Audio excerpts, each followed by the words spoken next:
ena wie so modem adaje modem mre mu bibia afem yen ewo Owia television so na yede Montie adwumadie eba besomo ene ewie se ne maka ne da se efijuada de kosifiada ope the best luncher so hu ye be serve a eye Owia television adwumadie ya to den se Montie Ghana ho nkomo ne yeti nye nkomo bia Ghana menu mienu Ghana ho enkomo ena eya ne yetenasia yedie asem biara ye fa Ghana ho bia no ye to adwene di ho nkomo efa adwene de efa ho de ba no soso de ne aba na we soso de ne aba na nyina akwakoye enkyekireye ene oman ne nkankwa amene omienu ye pe so hwamre no a no me ensa ba paun simane bedunum ebra so se ena wie soso no ye ba be somo se ne da ye ba be ye no Owia television soso nie so ho utie o radio so a eye aha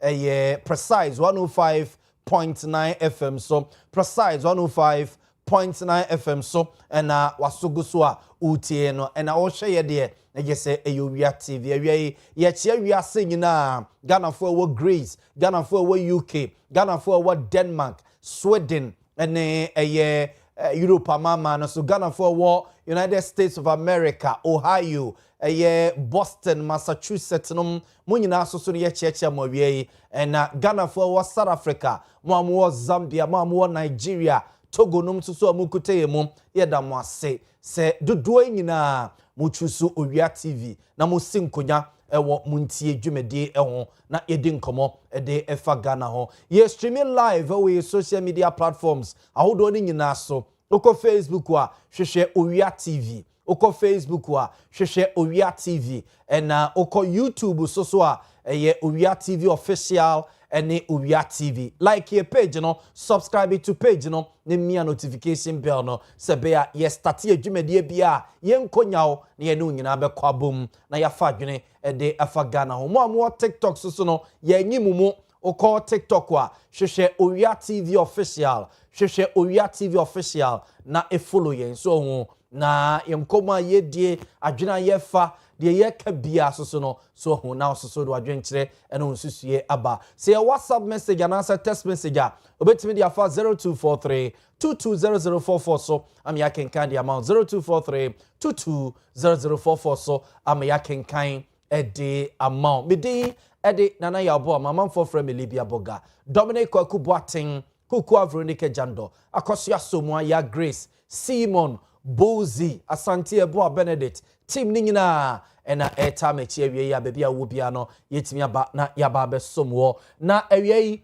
ma yenko ne yenko nkohyase emfa emfiri hase de biada ya na mepese mede bibi so ho ehyase ede emao na yede efa adwene efa eye oman no ho so ho ya na mepese mede bibi kakra some few words so ho some few words na ja de astate ye nkomo no na awie eja mekaka mani no de menya ye ni amese ye ba beche so ho ye de akenya ye ho ye de motivate ye ho ye de aka bibia kire ye ho ye ho na ye de akoyenim or say life won't take you back to rewrite the wrong turns you have made, but it quietly gives you today a chance to choose better and become a little wiser than yesterday. So to say, also life won't take you back to rewrite the wrong turns you have made, but it quietly gives you today a chance to choose better and become a little wiser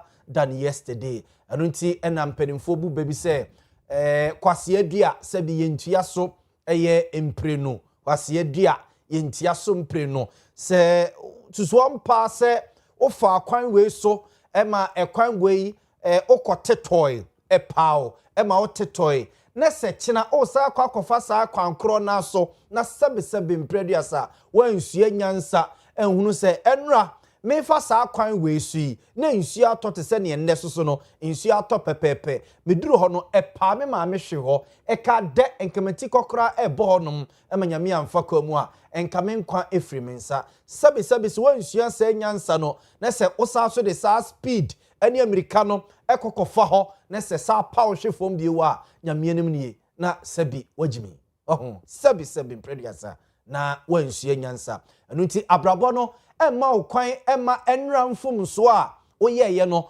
onsa nkọ enra no mu nkọ tenetene no but ade ate woi de eto enra no se ebi eba beto biewu na wobɛka hunu se enra samfum so we na me ye ya ade we eto me ebi soso ena ebei wakyere wunyansa ama usue hunu ama wahunu se ade no sei na besi akwakọ wie ampani ampa ntubo se empenifo taka bibi se ade a panimu ete fom anase ote ho a obehunu akwada sori gina table so osori efra atwere kora no a enya ade a obehunu ni nyina eyesue hunu experience so hunu bi pen tina panimu tu for se ade we ya wo ye jayo na enko wie wie de panini kan no to wanya abunsa kwakọ wie o sa afi o se ai me na nan bra yi wo ye befo sister yi wo befo nye beye no wo ye wo hunu bi pen wa try bi pen anu ntina wo tu for no so hu ti fatu koto dwem na yenko ye nem awie nti wei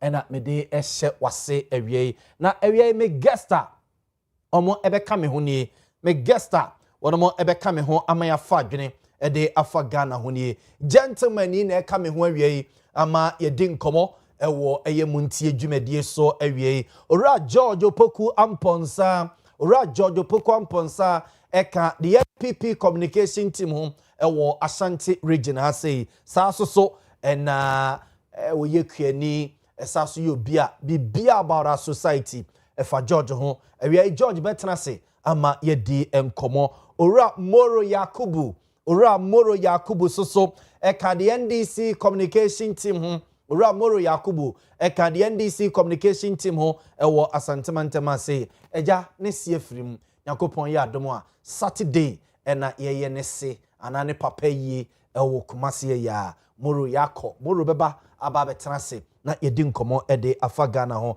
Alhaji Abdul Salam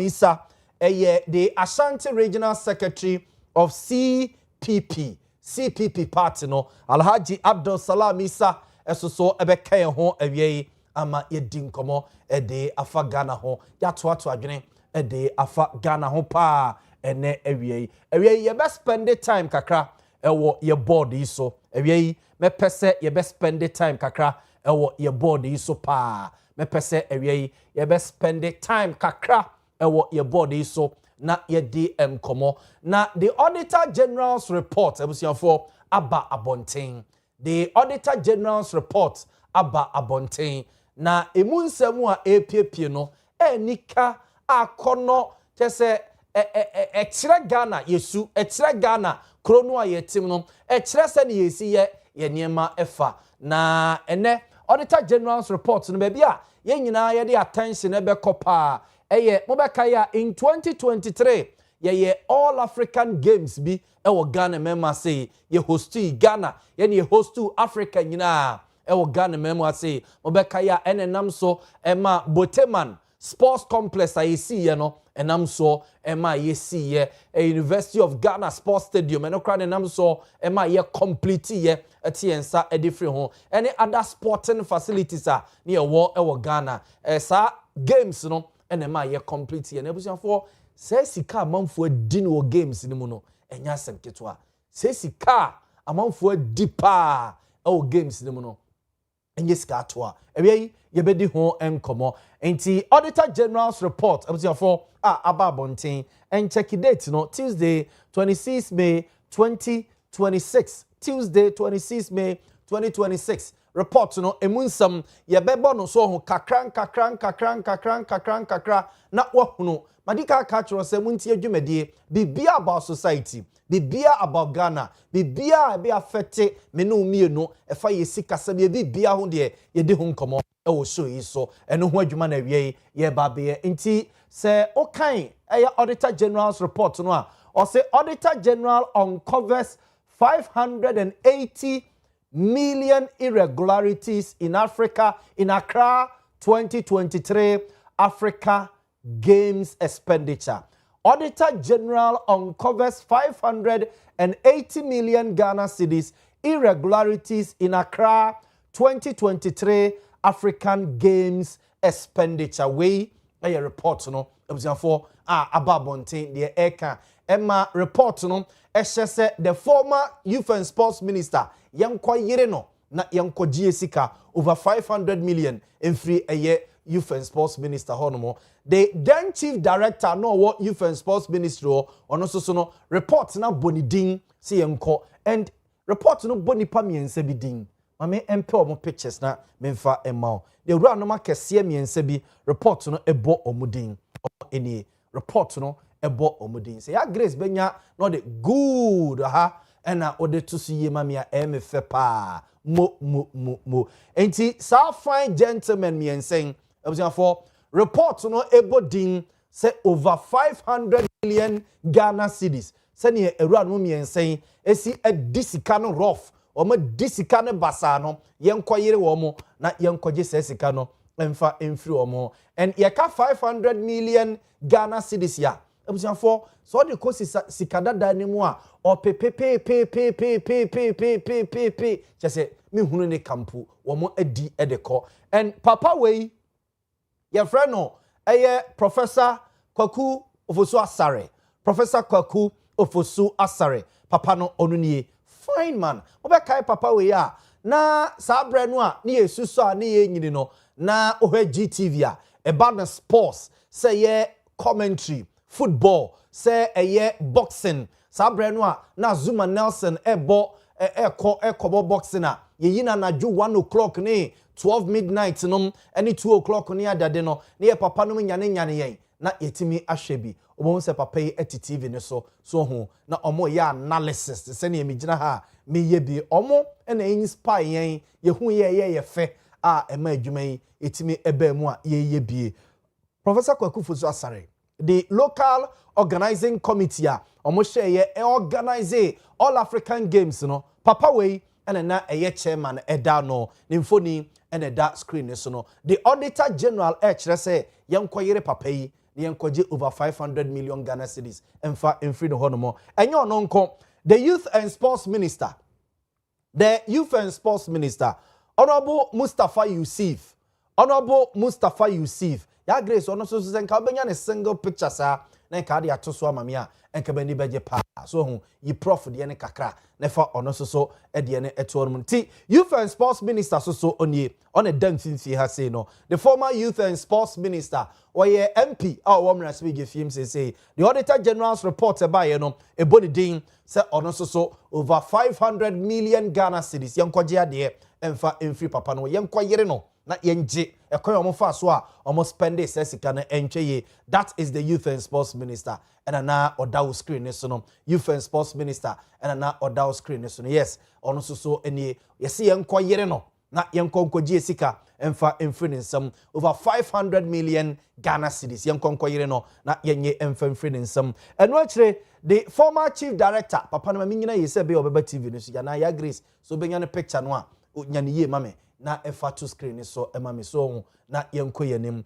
onna na ye chief director there be we ye Ghana Broadcasting Corporation GBC director general odano enyo no a so hu ono so ne ho asem beba ono so mekana sem ba ode ne picture good papa we asem ne yeken na oye former chief director so hu our youth and sports ministry yeso ono so no yese enkomra nyina onim hu bi ene mate se okọ is it local government service or say local something service one here acting chief director honomo cc and my ka ba adwuma asem no so hu wedum nyina wo ho na asa tam no ne de ne ko ba bi fufuro na akwakoto aso na de wo so ye na asa so akwakoye ne bio sika no wadi de was ense so de sika ne no de aye abadwuma na wo ye ntino ne asa transfer no abadwuma nko na wo ya ye hu transfer say eye punishment better ni sika wo kroma say yetimi dia ye bibi na pa transfer me eno na punishment no mo kra na toda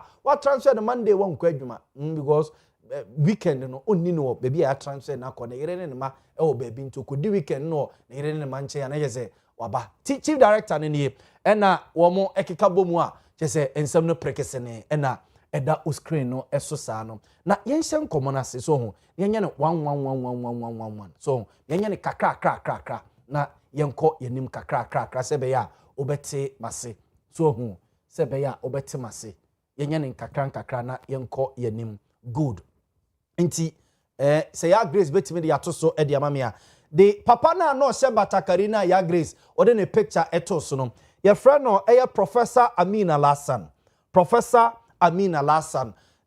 papa no ono so Director General of the Ghana Broadcasting Corporation GBC ano na All African Games in a course no the 13th All African Games no a course no yesi e maniska se onje non fanye training so ho enfama GBC workers no a cameramen ewom sound guys ewom so ho commentators o mekwa akora ne commentary no ne ade papa ne nye na onfanye training enfama omo se sika na se fro abrosan no se memye se eyiraye omde ma no onam kwamu a woko na amrobes koko attacking no sika no so a yehunu ba bia sika no afa training no so a ankoso aye prekesene bakaya papa we ya na All African Games no mo ho no mo ba bi obeye nkomodie be ye interview say sika bia ye bodin say ye de ma GBC for no ama Emma Sports Ministry ba Montie ba be kirem say yes sika no mo de ma wo mo na omo sa so contracte other television guys mo be boa wo mo me mo company be dey but omo eko frefro mu nuan mo a omo so eja omo gadgets e wo modern equipment e de be boa wo mo e ma nyina no omo etuetu akanti Professor Amin Alassan nimfoni ene that screen so no nipa miensa ye de omo picture eto screen so omo na kese enkomo no nyina form ho pa Mustafa Yusuf former Minister of Youth and Sports, Mr. William Kate, former Chief Director, Ministry of Youth and Sports. I'm going to down screen so. And now, Dr. Sise Krade Wedru Professor, Dr. Kwaku Ofoswasare, former LOC Chairman. So home. Inti radom miensai and otum se enkomoni nyina ejina omoso. So home. Omona enkomono ejina omoso ye pa. So home. Good. Na yanko the next slide. Ya Grace yanko the next slide. Wey catering irregularities. So hu. Na ge say enuane a wono mo enu aye.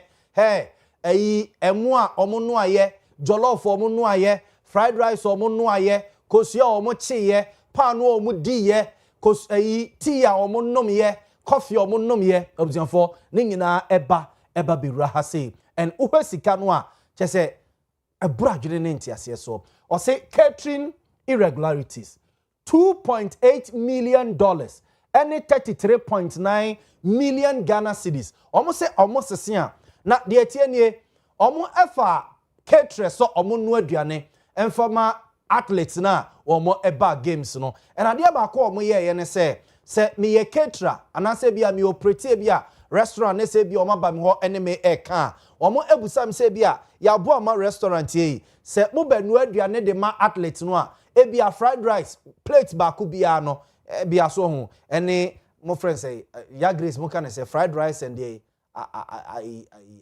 friends assorted fried rice no assorted fried rice bobo bi kire me na mo fried rice din no beef fried rice and the assorted fried rice sea fried rice vegetable fried rice why fried rice so the obusa say one plate say na ebia me say bia one plate roughly ya Grace ya na mo fried rice na mo didie no ye ne bo den pa no ya na be say ebia 3.5 or say 3.5 350 Ghana cedis enti ebia nipa na omode contract man say onu aduane no ebia ayi calculation no ye no oye plate ba ku bia ebia be 700 Ghana cedis ana ebia 800 Ghana cedis allegedly sana me dey make no because we have infractions any irregularities akoma and the auditor general na omo ye ne say yebusaw say contract we no also de ma so mesi so mfa no amo ema athlete no enie no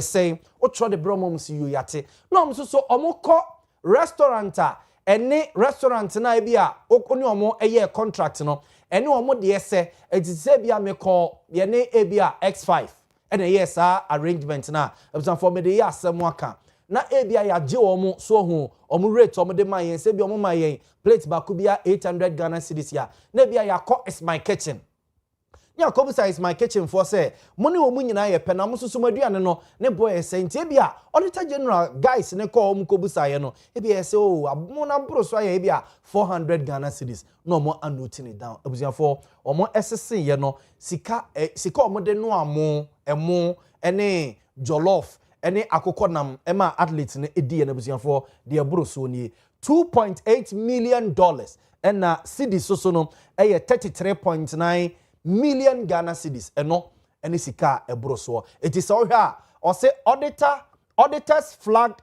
2.8 then Quincy Guchre in non-feeding cost embedded with a catering contract including transport. Enti me a menu aduane no we are onko no aduane no baby athletes ne da no anase baby omutu America no onu aduane we are wona ade begu kam no wa transport aduane no e de aba baby a omo etu America anase omo ehiri high jump no anase omo ebobo no anase hotels a athletes no eda no wona obe transport se aduane no e de akọ ehonka ena auditor general say ebroso omo ye calculation ama ne broso $2.8 million ena cedis no so no 33.9 million Ghana cedis obia Jesus kano edikwa yento aso ne yenko yenim o say anti-doping overpricing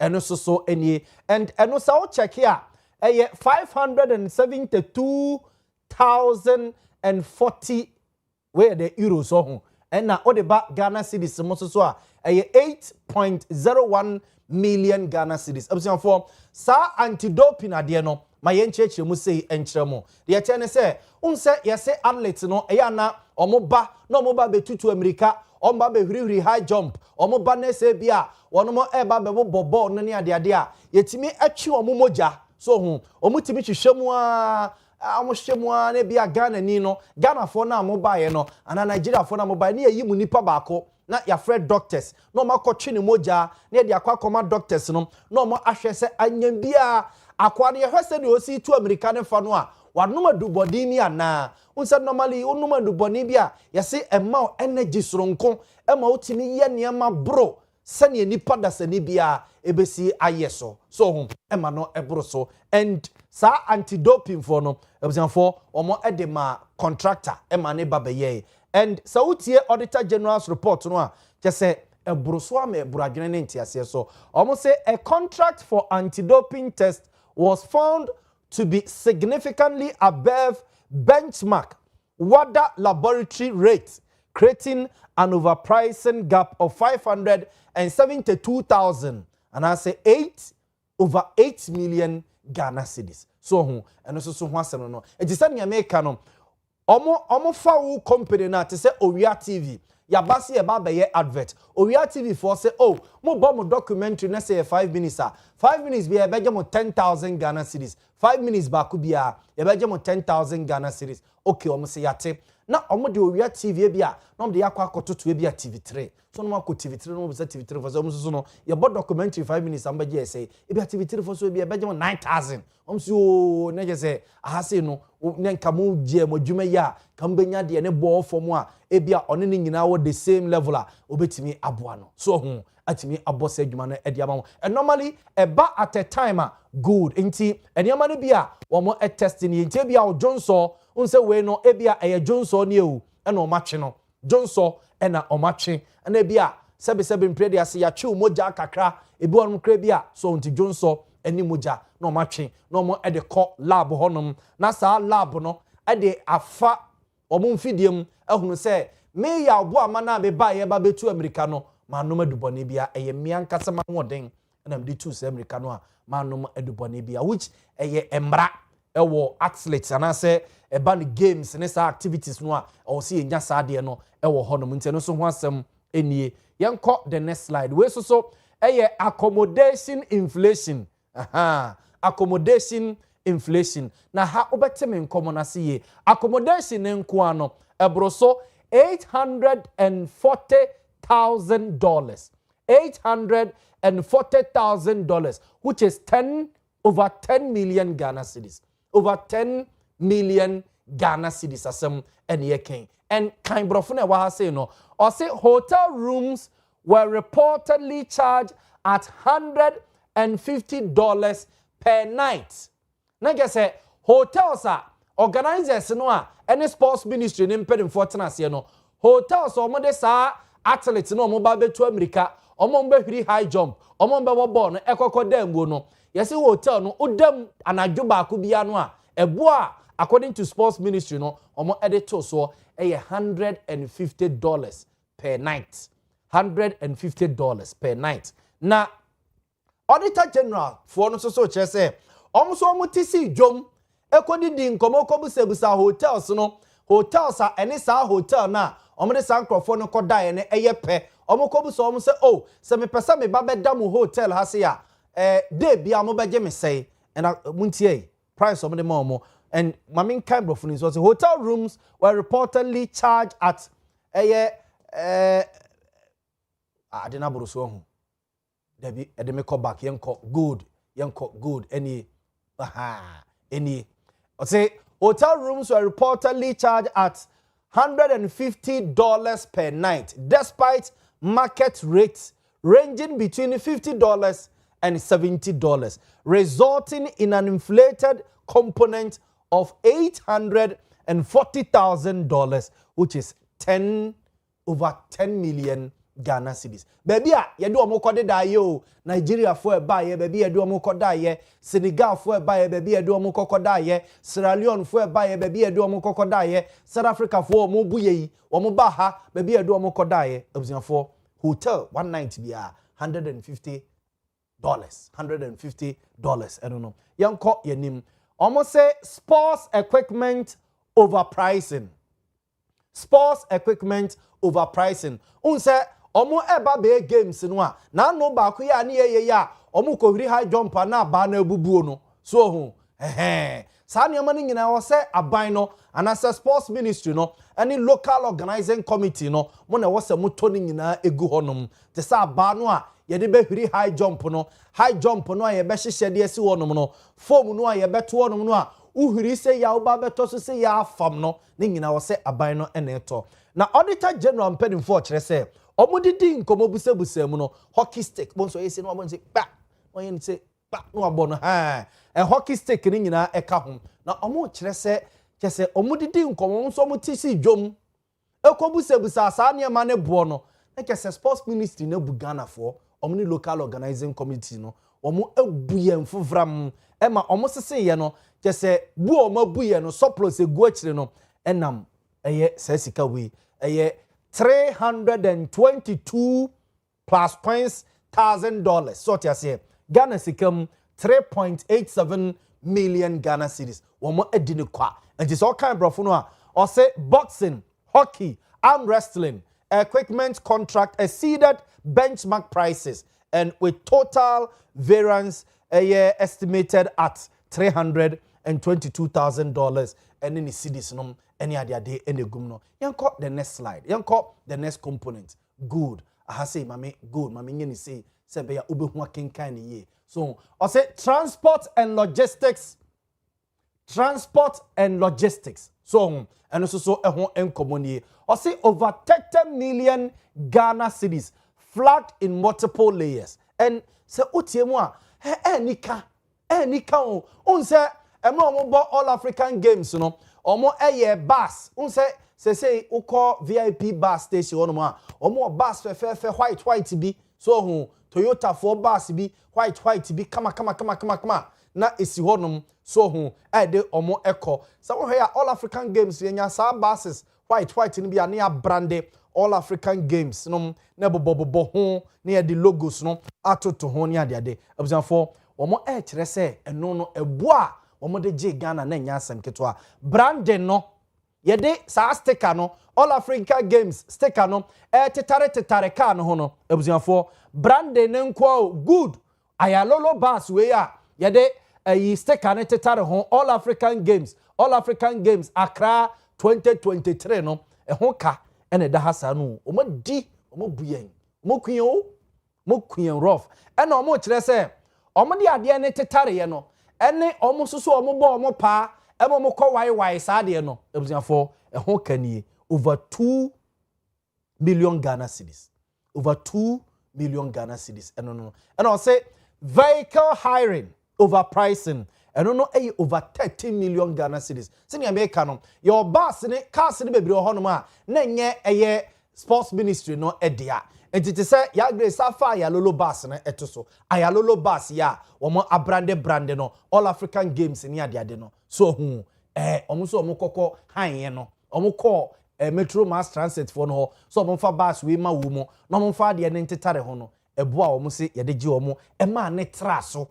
So sini America no Auditor General for no so no esi ekire eti bus we ni baby amokokje no eni the other one na eyenkete white no ye ni baby amokokje no ito mesi mochi akwakobusa say oh ke mo bus mi pe ba ko ne se bia me de asasa me nkrofo bi akwa bi asunyan ana se me de akokuma se mo beje me say so no oh open a day a ye beje say on say normally so no so open more days it be more discount what you say it be more discount Ningina, yesi de burusu ni over 13 million Ghana cedis. Ena over invoicing adjustment. Good, ebini we cry the Zambia for there. So ena edasunum. Over invoicing adjustment, excess rental charges.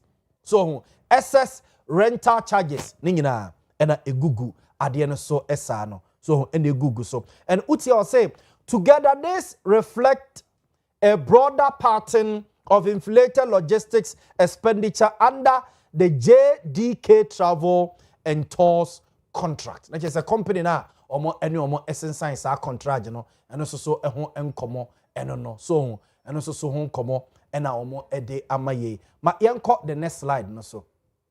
Ma yenko the next slide no so. Good. Now the next slide no so way or say undelivered and unaccounted equipment. Undelivered and unaccounted equipment. You see, you want your money be one more crown one, chese, omo kokoji ya.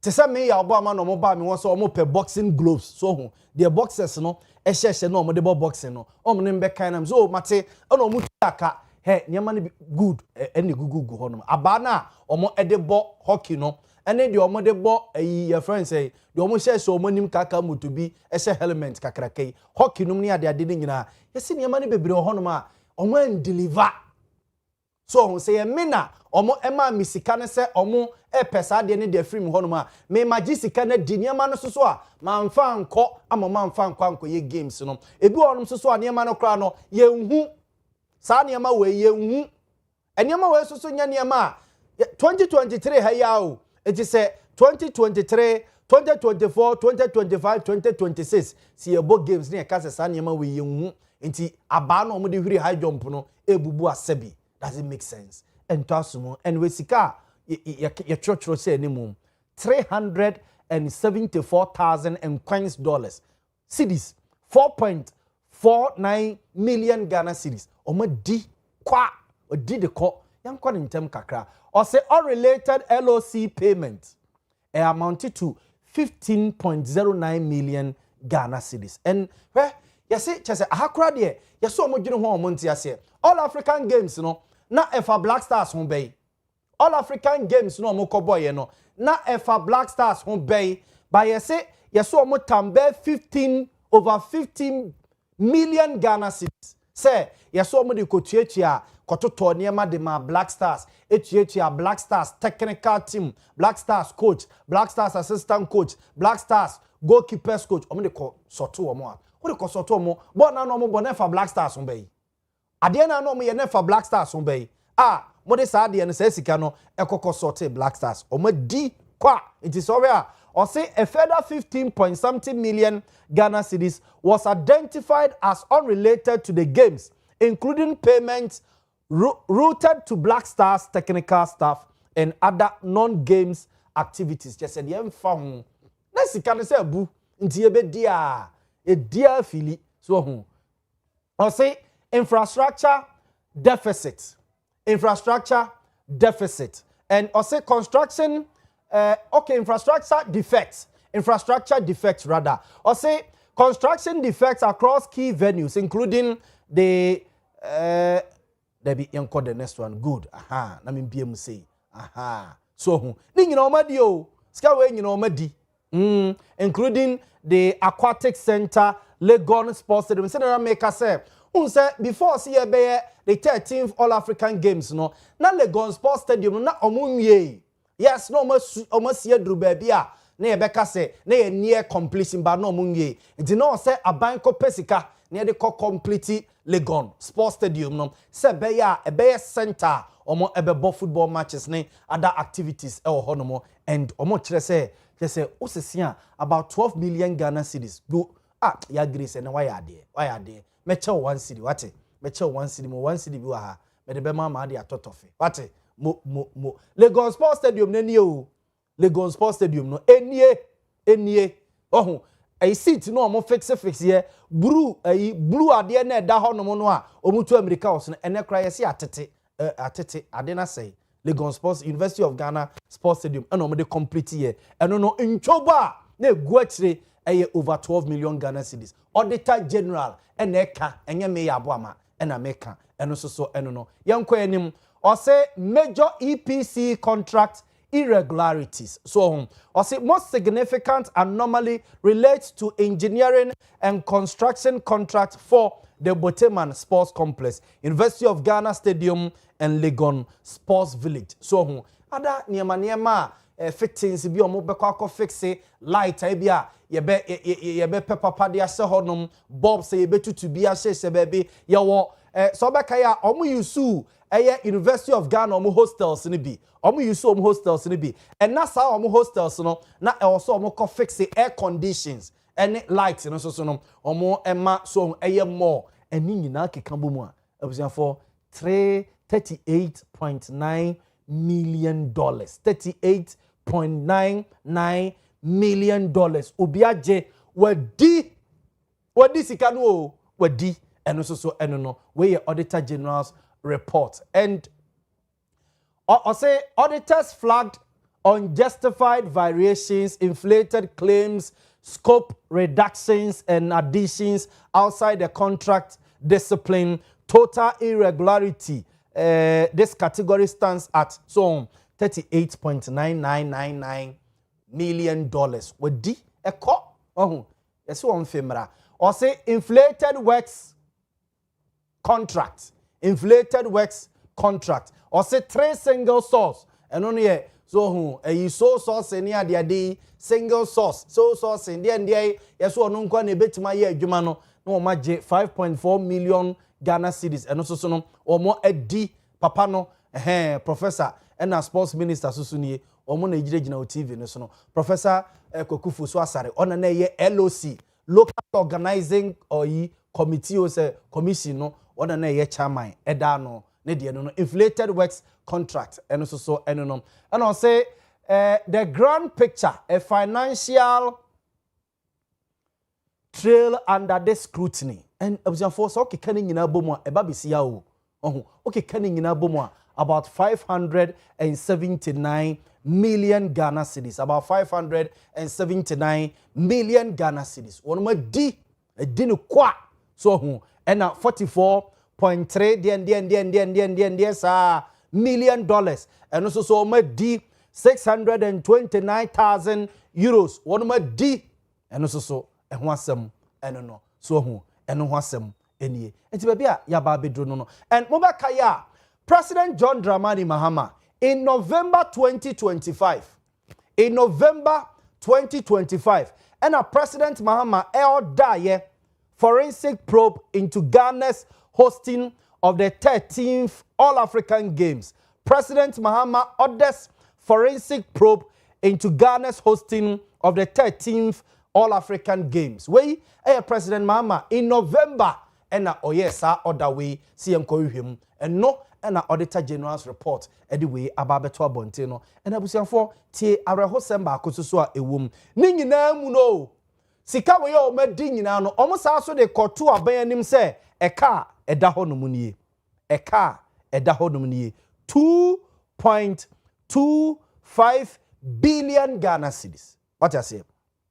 Go home. Also, Auditor General's forensic audit report reveals over 200 million debt, despite about 2.25 billion Ghana cedis. Ediba omo say omo emfa enye eho adwuma nyina ne nyina mu no omo ka kire say ka ba chiri 208 million Ghana cedis eno ne ka eda chiri a me no mienu abusuafo yemra na yemetua and yenko ho na Professor Kwaku Ofosu asare mo be kaya now no the Public Accounts Committee asetena bi omo koya omo to nsafre the current Youth and Sports Minister Owura Kofi Adams ene na krachefo so omo mra no mo may ask questions all African Games no sika no mo di ni basa no to the extent say a policy for 6,000 na ye do omo bar stadium honom ene other sporting venues no so mo emobo ban na busuafo sika na police for na di no sika na police for na yeso omo di no police for Ghana Police Service sika na yeso omo di no ade ni sika na pai nti ye ni bi at that time the LOC chairman Professor Kwaku Ofosu asare okopie committee nanim na yentie no ne nsemo emra honorable Samuel Atamos ebusa no say na say sika we pa mo de ye de yentie anu ya o de man ne mema abujafo akọ aba ne medin unsupported claims 35.8 million just for 6,000 police officers. 6,000 police officers. That was the so-called, I don't know whether they call it Africa Games or All Africa Games.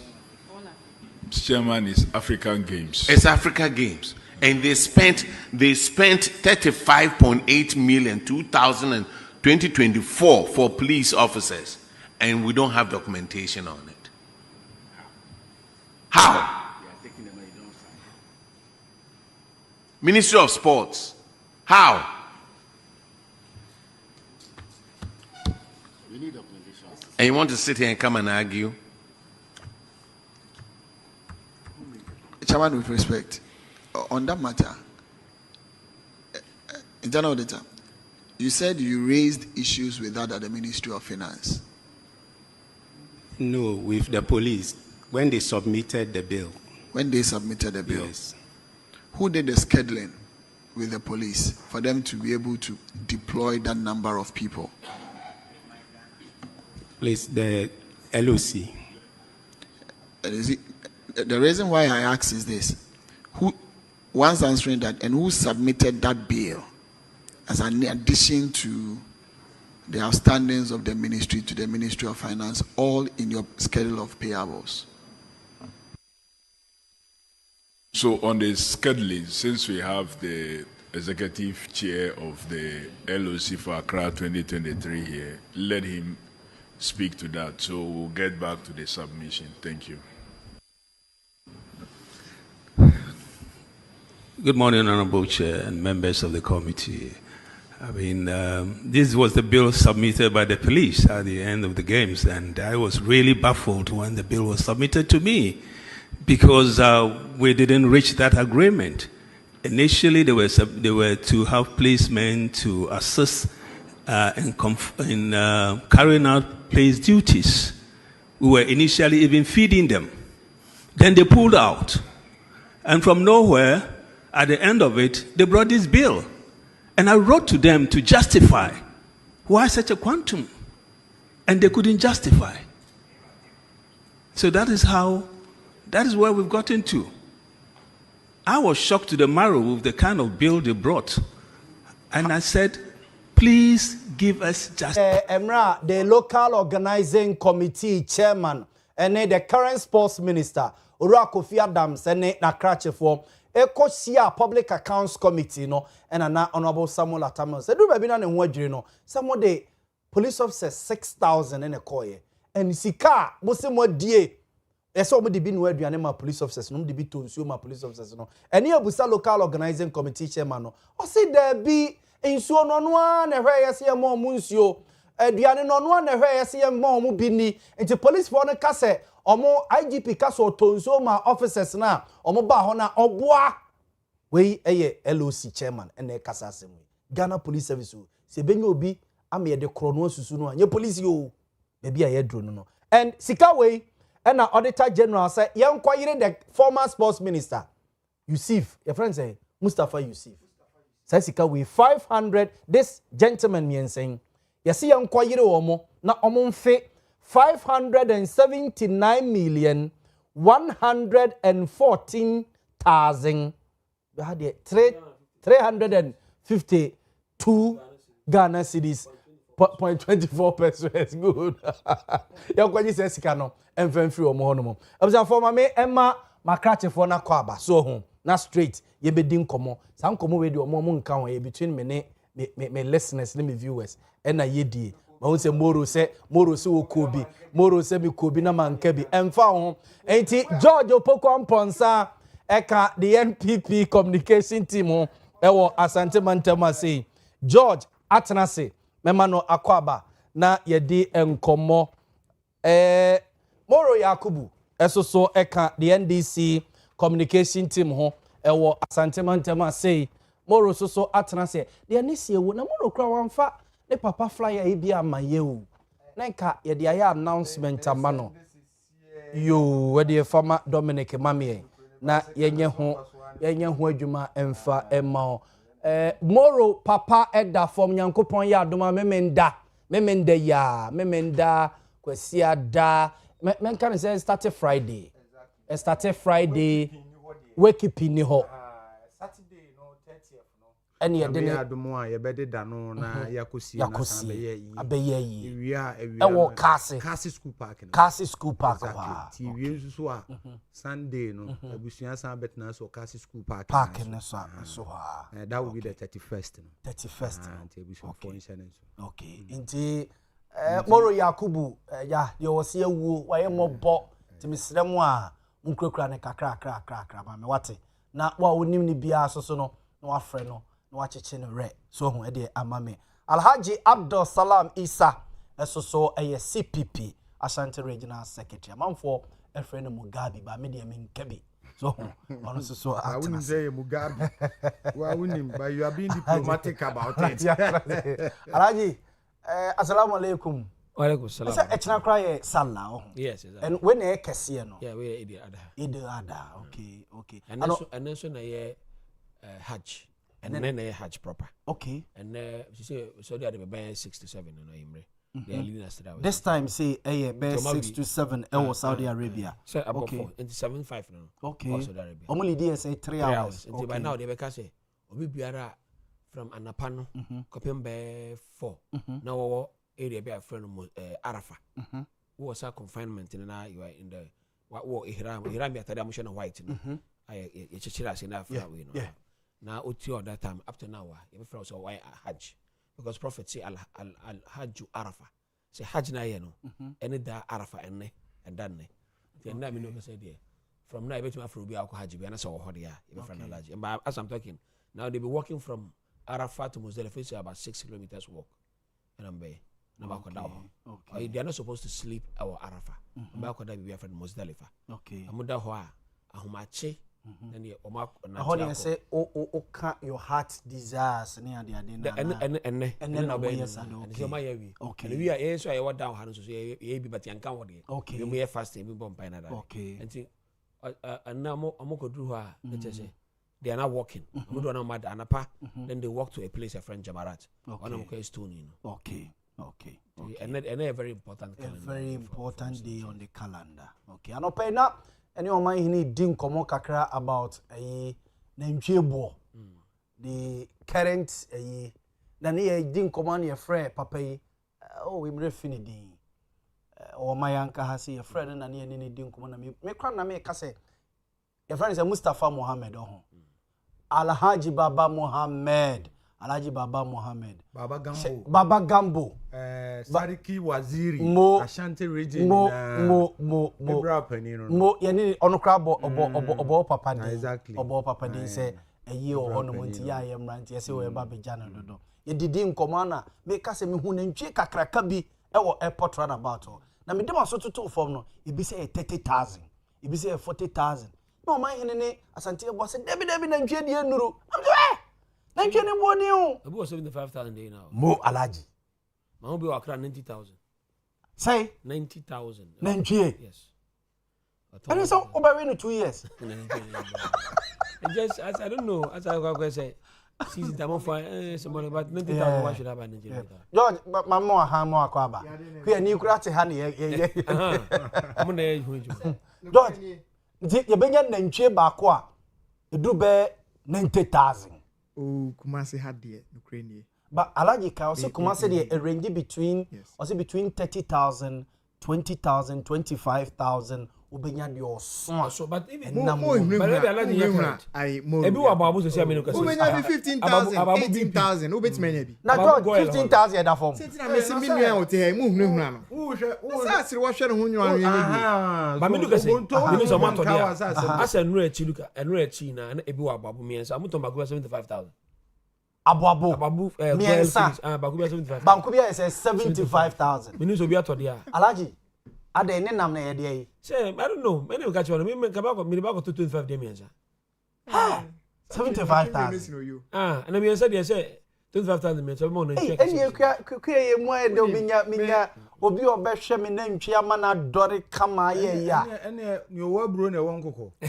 so wo scan nko a de atese minua ye o temi nsani for George abem wo be nkum so e ma me nka ne sa abem de wo be nkum so abam de obongum so but I had your to universe won mo sa won omo ye aduma ma wo so to omo nti se wo bi nko ade ana ye se kakra e wo nsem ti me bompa se nyankopon onto me nsem ye bi yes so papa eno kra so George na kwa ye mu ode na won kan kire ye dida de kra ye nyameduma no kra wo me se kwa aduma ye aduma bi a this wo yen yakoma ni bi yen de na nye enenko ade okay se wo tribu ko se onya abotre nya ma fa me ofa ba ko nya mfato e friend Kofi Adoma komensa no viari no e pani pa or retire December atwam ya ebeka 15 years amana retire no started all planning a retirement wow nti investment ahodo a oyeye no me hu se emo ayen so ordinary akere ho anantwie because e brebi na me here sky ade na me friend uncle we there enye na ku me ba eso na me se mi so hwe wani ma mi so banti na mi so akere oh yeah me dey o say oh sisi anso mi niska ba kodrobon so na ko chi nantwie ba akoton sa time o se kodrobon so na ko chi nantwie ba akoton mi rura nantwie bonu ma me pese me kan nantwie na o sa time omo ana omo nyenyem ko a na omo ye 83 sa time afedu ba bi na afa mani so omo awo a omo manu omo mankan ho emema kra mankan o mankan ho so you can imagine. And as I can ye be 14-15 years ago, don't start saying chess. Wow. Ne neya e ka say, and young one was after one. Come on and be a menu. Now what chebia macro no muni pebia so momobi, and the offer as a 4 name and none of my coin and so no. Or Kumbiato was a Montie. Yeah, to Tiari. Couldn't Jimmy. Until last weekend, because ran on the farms, I won't cranza to me. Cash you name mango, and I will see my obeira.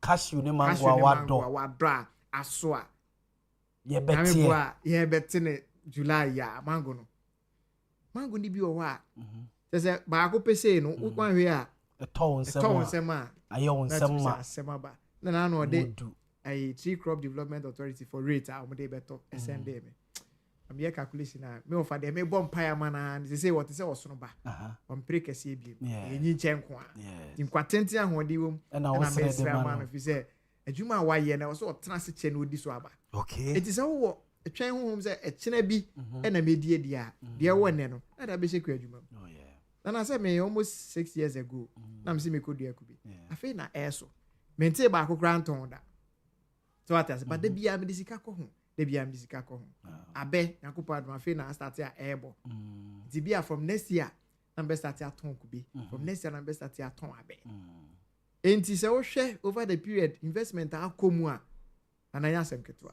nti woni de obedi ne na kakra na ekura na also de koshe kwadwuma ma wo be ba be ka se George amoa aniti na mate commodity sa moro sa mpacho de ayina ma Dominic sure me de amano good ye be wia ye de beto screen so na ya ye announcement kraminim say if na de call exna de ko see Thursday Friday when say a lot of government appointees back cream because ya kesi pi e we region yimu a so ye me ankasa me boss se nyame na mi sumani wu a Sameja Mfi yes CEO of Gold Board owu ya lawyer Sameja Mfi na say baba de ya na so baby odi nchini kodru ye no in fact ebetimi aka se nyame aye na do yes na baby a asew kodru ye ne de no kwa bebre what is rather unfortunate and kwan nam so no exactly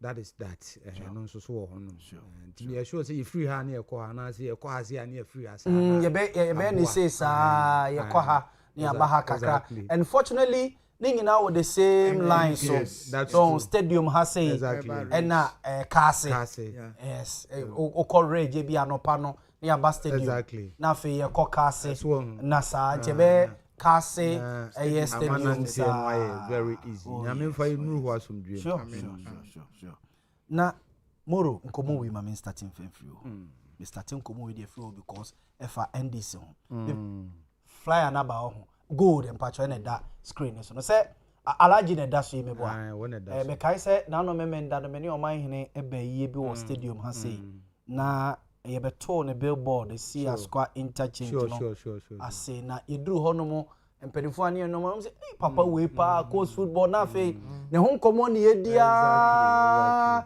e de ko na say moro me hey o me ne papa na no na ye kan a me ye sure say bi hia afe obia papa no nye muslim ho there be along the way what could take a that is the public knowledge utie ni din na dodo na akra na omo aligning to alaji moro wo breku masna yes master yakubu we ne de oye juvenile football champion enkwada to feel as a grassroots football in fact in sure American say one only the first person our team enkwada football team e wa Ashanti region because those times na empenifo no so division be a division 3 na the football starting ti ono de obeye ni nyina ono se wonya akwada ohun se we footballer o start ayi so ya akwada no start na o de free nkwala ni mo soldier unzo no old soldier soldier ni mo na o de soldier no so awura mu kakra ti Alhaji Baba Gambo Bera wo kan ho asem Sariki we ye hene we Fulani fo nyina Ashanti region hene ne papa no via football na unza Alhaji nso wabo Ghana under 20 nyina pen yes at the time no one abedi pele na ebo RTU he was the youngest player then ni nti a went me amobo anko na nim ye ni kutodwe na enei wadi hene minu ya no de but oyo hene Fulani fo nyina waziri so na anope men ze mone no ekasa kwa ntwi ne prizes and after football na adwuma pa we ne papa adwuma so na ntwi adwuma ya na wa succeed ti ne younger brother bi on so Alhaji Gaddafi ono nso around omu nyina ya me papa ma omofa na nsem so on and so nti ono no tribute ne de you can see have time to suggestions are about the tribute no the obetibia is something you would want to put inside nti that is about him he's left a legacy papa bi na ka o say ya heaven no ya be fa na he ya amanfo nyame nhyira ye say amanfo do one dance ne no football no mpe musika kwamfa business anka o say nkwala no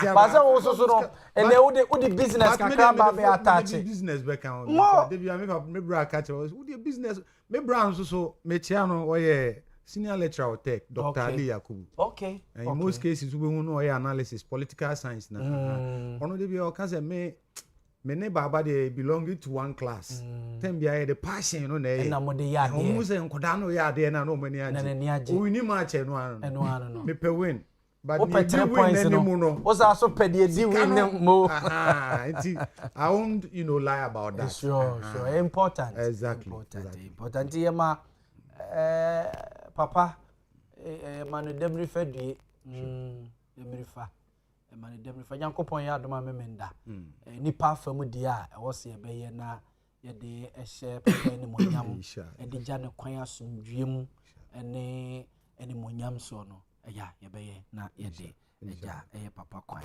moro susu ye ma yako sure ya usu ya peget ye ma ye nyina ho yako ye nyina ho yako yes moro how is the NDC managing that seemingly tension between Esiedun Ketia, Haruna Idrisu? I started with Mustafa Gbande, Kostatin Komobi, and I say, Ete Kokodaye, Erika J. Is it NEIP and NIEP? NEIP. Also, so no song commonim. Emma, I say, and then we so apega edeba ahead of a President Mahama Nkubio. There will be a new leader of the party. Sadi we are starting. How is the NDC managing it? That's it. Mame enchia wone wati for no ahefo. Mame enchia minuan mo ayeshia. George Mugabe.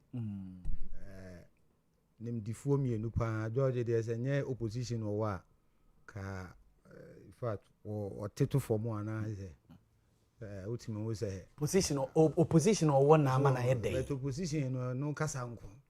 So debi nkomo ya wo dey George nkasai. But I say o pesa we ya na ne be for no. Pesa mi hu ne ono we ya nkasa na bia opposition ni. It was started so o ka anya amanfo nwa. Ono ntise. Asa wan ka be.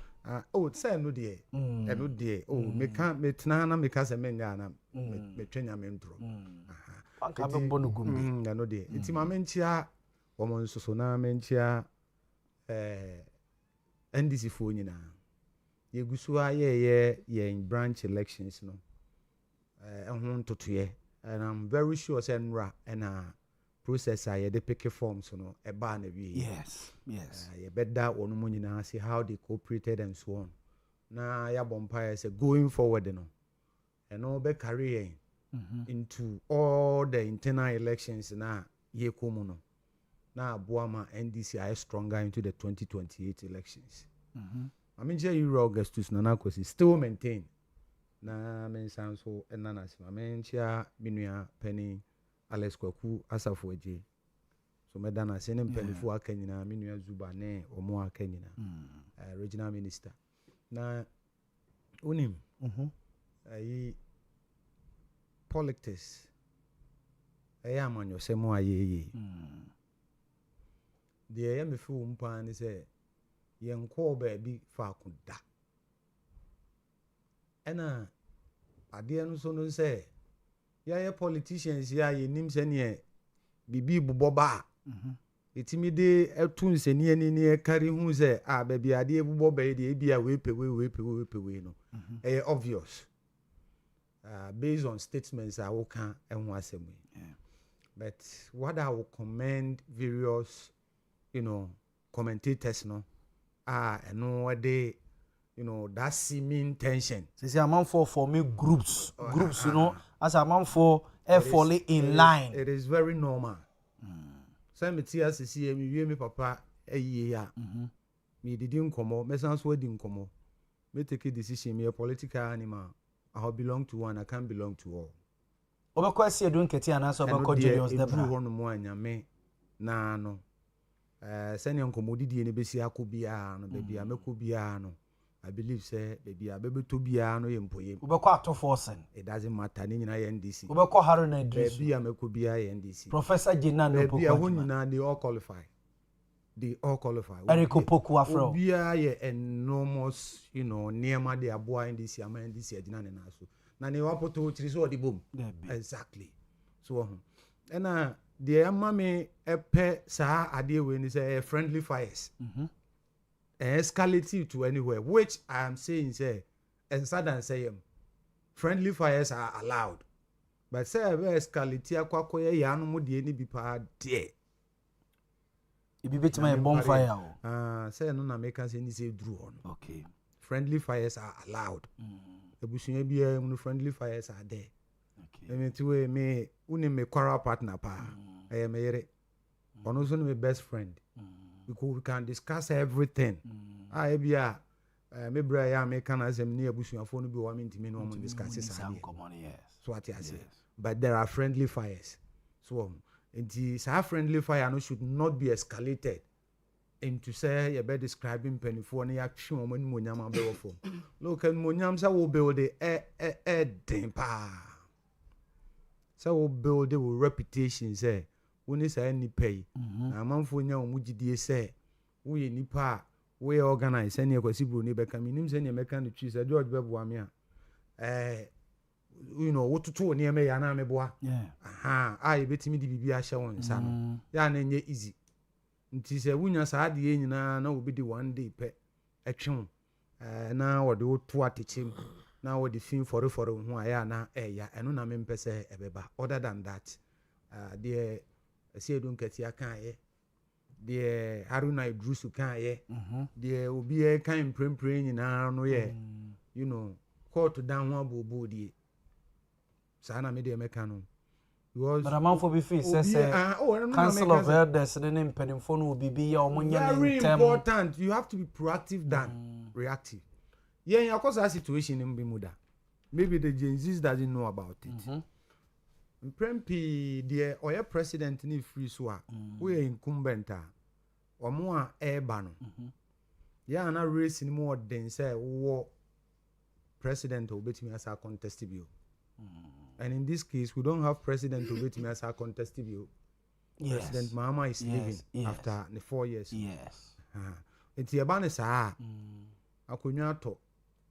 And President Mahama lead the NDC from 2007. Mekanisa say he came into he came as vice presidential candidate and then became the vice president, became the vice and president, then became the acting president, and then became the substantive president. Into from 2000 ex-president. I mean, ex-president and obey opposition leader. Be opposition leader. But as a president. It's close to about 20 years. So he's been in that space. He's been in that space. If we would want to put NDC MPP aside, we'll have the best personality when it comes to leadership. Because we're Fabi or experience take anything from Nanado because to rise to become the first gentleman of the state and yet easy. But the Wafemupa Okuta enormous experience in President Man. So we'll miss him as a person. And yet easy say Obim Sam Mebio, wa bro president, I want party mona, Ubi Peso unity. So the near be brave and so on and so forth. But they are not dear. A chidifo no edi eche ni mpanifo wosoro no ebeka ene omokasa bia ombeda na di wan wi a kasa bia obi beka say na wono kra na kasa ene me de o se me kọ ateche ni mu yi pa na me kọ brobro ateche ne ba cause wono no ka twubo ya mintimi nkasa menye su yi so omokasa omoka no wosoro no and I'm praying the formulation of ni ebe en wase en so beba even though wase en de o ye den you know, so be do wa enye easy o. Obi si wa yi na kumem emeye wa kire ha sei. So yi na kumem do wo pa na se wo te na kumem se de bia kumate no. Emema ya kumate but ema de ene de. Because when they love you with entirely everything. Yeah, bibia. Nti se wo te na kuma na se wo de no akwo ne nkwa nta. Sa nipa no anwe obebo oduanye antoa. Manu susum na so ha sei. Neni so from kra na. Exactly. See, there is one thing I've always been guided about. And the problem. Alaji.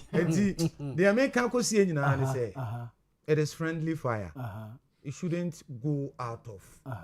Tina, me know where I so and then I'm who say I say the assembly amount na ne ka edima obi na say obi ti around and then number who say moro assembly so akoye say be sepani ko nyina ba ebego o say sebi o nokura bi nsu bokuro yes begitu nya nokura bi a na ye ka nokura so na me party me hwe de me hunu won kofu yi hu na say ya nhwe ya hu yie na so appointment wo hwe ne mu say beba na enya ma ye no a da me ka say ma da bi ema me ka say ma mu obi anso but who say wasem no say the obesi aka no ebetimi akwa appointment ni no so ho so but enya no ntia ano so ho pa eno de but enya no ntia me de minim say you see ni wapoto unchi say wo di bom yes ye nyina variously we contribute but day am be back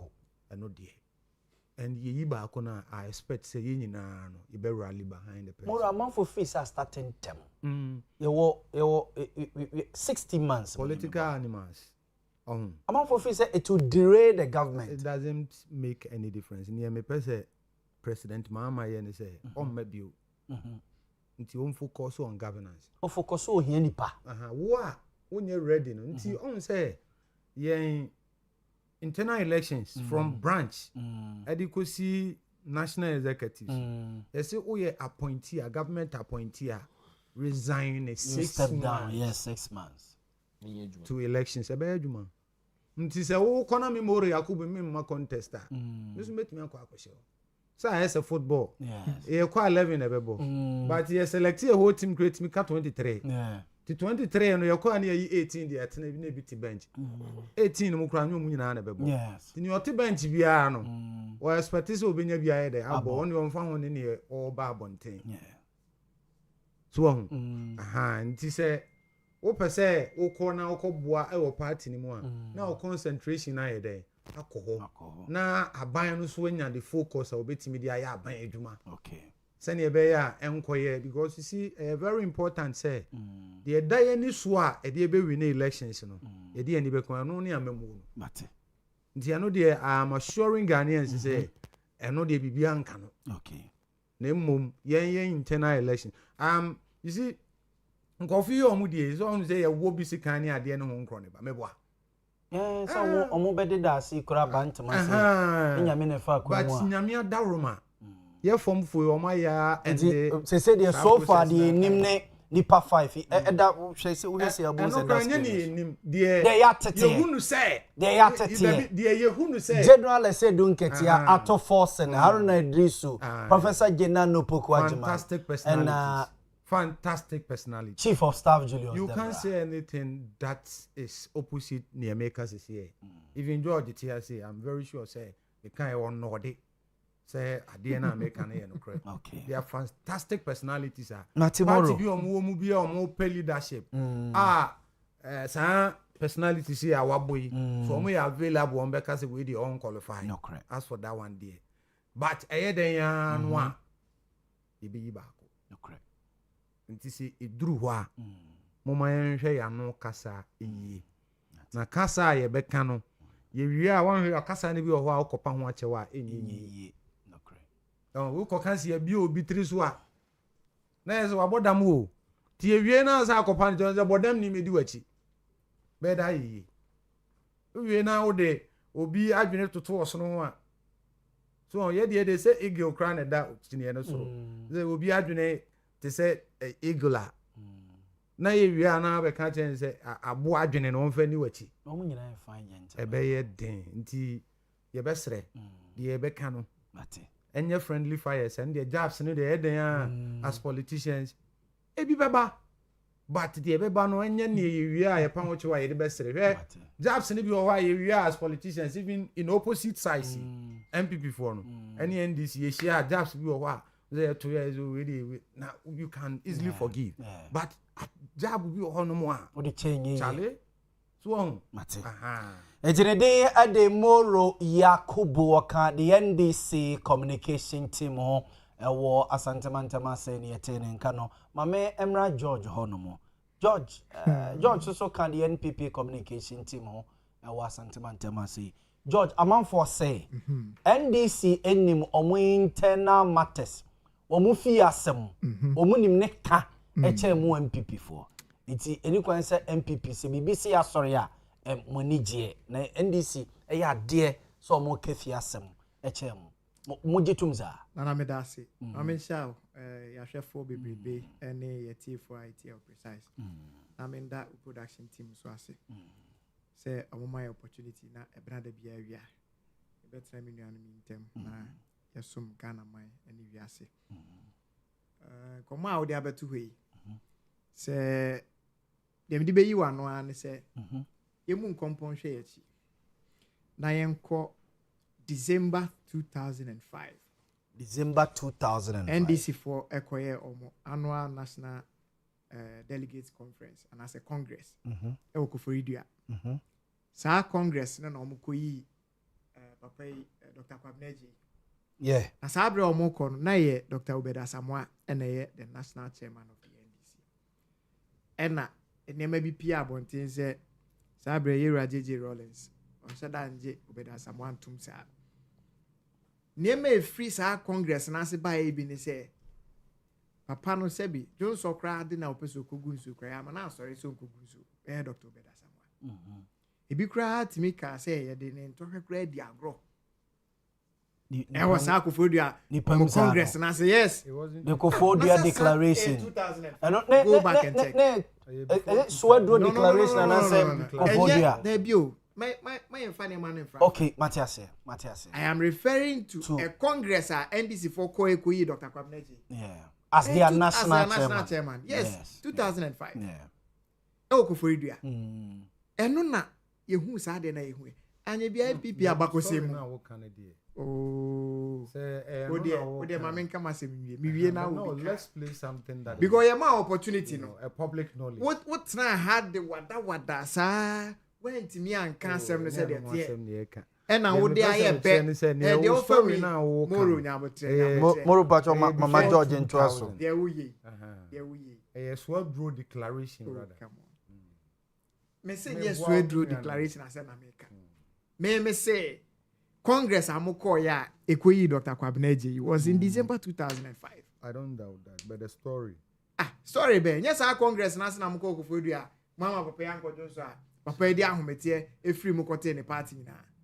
Ho na mpese meka besi. Eti se yenuanom timi ko na wo national chairman om de makosa akohye nani. Na wo betena ha beka kire say. The National Democratic Congress elected Dr. Kwabneji as their national chairman in 2005. He succeeded Dr. Obed Yaw Boamah. Yeah. It's moro mean patron to so. A horse you can go and find out. Miss that time no me na me ejuma BT travel and tours. Na sabre no. Na me din kran ko ne aba. E na sabre na kwan ne sheda nye papa. So be ka President Kufuor started sa construction dualization no around that time. Yeah. Ntina me drive bi wa me fa Akufo-Addo. Enti even sa weekend the crowd mo here in crowd na ma twem ho enti me kai ade na da so ye fresh obi okay na ba be to odwa se papa yi opese okogu so Jerry Crawford say that tra ho ba bi atena e me bi crowd say oyegu no enti nsema mo e tetere so amo sa abre no en ne de enkwan ado ti anosini bi e ka bi ahwe en ne mo ra betena ha ema obu ba kese me no tena ha na me bu be ba kwa ka se me etani ene de otani bu be na metiase sa no he yenye wa ba mu no komoni bi ho na ye de pim wo studio say ya ha na wo kai wo no na na no tena ye tete nsem bi om ka cha na asesem ebe bi a omububu kire wo ebe ni bi wo kra bu wie na akotena fi a na wo hwe video na ana say be me bu ikwa ni asem ya na eni asem ni nhia be bi na moro ti a ye ne me bu ye bi ena no kra ebokro ni yenka ena no kra osi no kra bi o he ebokro no kra be na ebokro say ye bi obi tiri so say ye te Ghana ha no kra yenka pani mutimi bie na no ka say akronfo du nso kohia koyi kronfo pani na de atutubotomfo be say duonu kohia koyi atutubotom ni pani a wo se ma yenka na ne de no kra ebokro atutubotomfo wo he na kronfo bi wo he nana kronfo bi wo he oh na nipa bi a wo kasa se chine ni ho de ankare de epe bi betima kanene o se bibi ni ho efe na ochina ka de epe bi betima kanene enso ade bi efe na ochina nti na wo kasa no adwene sa papa na efe na ochina no yeah ene mate se Ira Johnson ase du nketia yeah onya bi obekopa ene me ko trans studio bi anope obi se oh penifo ne nkasa se oro ne party ni mu peni pa ti hwan na ne ko kasa oh so more National Council of Elders me say mameka asem tro emu adoma nyina na ahia na krotwa amansa no ho mfemfem aka ba miensa pe na emu adoma nyina ahia hwan pa na ebetima akogina jansa abo afo ani maka se be me na wano ho mfemfem ne doso na de aka we they say hwan na ebetima akwasi nu gete enu aka tan se masa ebe ya atene fi se pani na nkra no ntisi no beach ya watene hwan ndisi no they say hwan no sem penifo penifo oh yeah ba ko ntwiniti ne ye mo ni die Dr. Kwabnado for no Dr. Kwabnado for Nankasa contest in the house. Council of Elders, meaning say members in Okrabi person Bob Bodi. Yes, and come on, I'm Profito to be quite no more to a hoy more. Pamina hoy no more. We have them, man. At least on my friend. Let me get you right. Bema, yeah. You want names? Bema. Hey, Moro, my Bobiama. They say, I went to my command. The Anamikas will be out to bottom for bedroom. But yes, you do get here. But the Harry Night Jisu, but the Julius Zebra, but you could only honorable, but you could get a black one, better out to force it, but you Guzitano, but you Joshua Labi, but Nana Gino Poquadra. Yes, you could do so to China, Master Juma was general honor. Five is one. A dead man, or she said you might be a baby running a fence, a flag bearer. I was saying, or what in the new news with that. Said no. Erico Pocuso at the corner. Say na a DNA be basano. A be more shall say a bucket in Rizano. I don't know how I do to cocaine. Was I said there soon I will be as going to make a mecha. We a proper thank you to our President Mahama and one said and yet the Encophobin and Nanam intenten one almost a catching razor when we're training the alcohol and pen for the two was a mecca. Omeanki Kevin Treno. Papa and Suko Jina baby, I know to be a command is Uncle Fono or say, I didn't hear to a panel. Then we say, Nippy bit me in the before I could do so much. Tino said, that should cry down some grand. Was a senko in your mind free wa. Was it and cannot win in a bad day. Say part in the winning. On the name, but one tre about sister when you are in a drisu, and the winter came free wa. George it was so. Oh, Satana, any yes, you him, Auntie, media, your kind, they mean free one say. No, Susu said, it's Sumasi Jabby air coso. Tina so Pamom free. Also, I present Mahama Crassi, Debbie, these are my darling boys. Leave them there. Was a meme. Chairman of the party, no, who born dog, no piano in a cinch, and they didn't be about Safony in any positions. To carry Anna, once as once the statement to be by. Yes, once as once you to know so found general. So especially the word that guy now. We used to demand a honorable Montaka no Mobuano so. Mobuano so. Hey, uko asanwase a. Honorable Muntaka no we bosom ketua bia amam for esum no. Video we na o ka ho enti se utimi hwe nyame animpa hwe e na obi kasa ho. O da hwe ni facial expression. Utu ze papa no na asem na me no. Na asem we de o se chese manka. Me kra mi timi. But no say odu tamale honum no. What is ye say we say do nketia faction. Ye wo haru na diso faction. Ye we na ni na no emwa omonkamo no kura no say ye wo yi haru na diso ntia no chirechiri ana joy na baby ade nanam moro misro moro misro asema libia boga misro una na wo se otena haka ni nyina ho kwantimi anka ena aduru mi so na America me say na be kan na ni say no Sheba bi odi akofa. Wo kra ne nden no my charitable because me da ye na ye ba. So wo say me ne papa wu ya che. Eti amantem sana me beje wo ti. Me ye charitable. What odi amane tufo. Me de ma watu fo. Ye ni sa. Awo ye ni wie ne e betena ha de ane ye be kɔ no ayi pa. Eti minua de ye keka kɔ no. Omu anka say emfa papa ma. Na me ye o man ba. Ye me dwen ho ya amamu.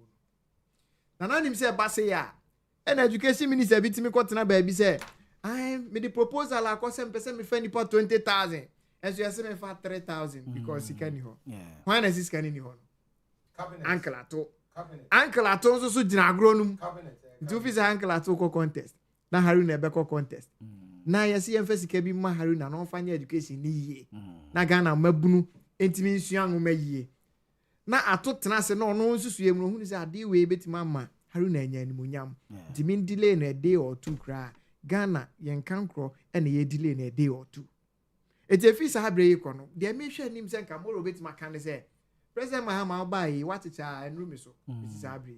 Papa Crass said, we jammy. I say, Moro, my emo bo.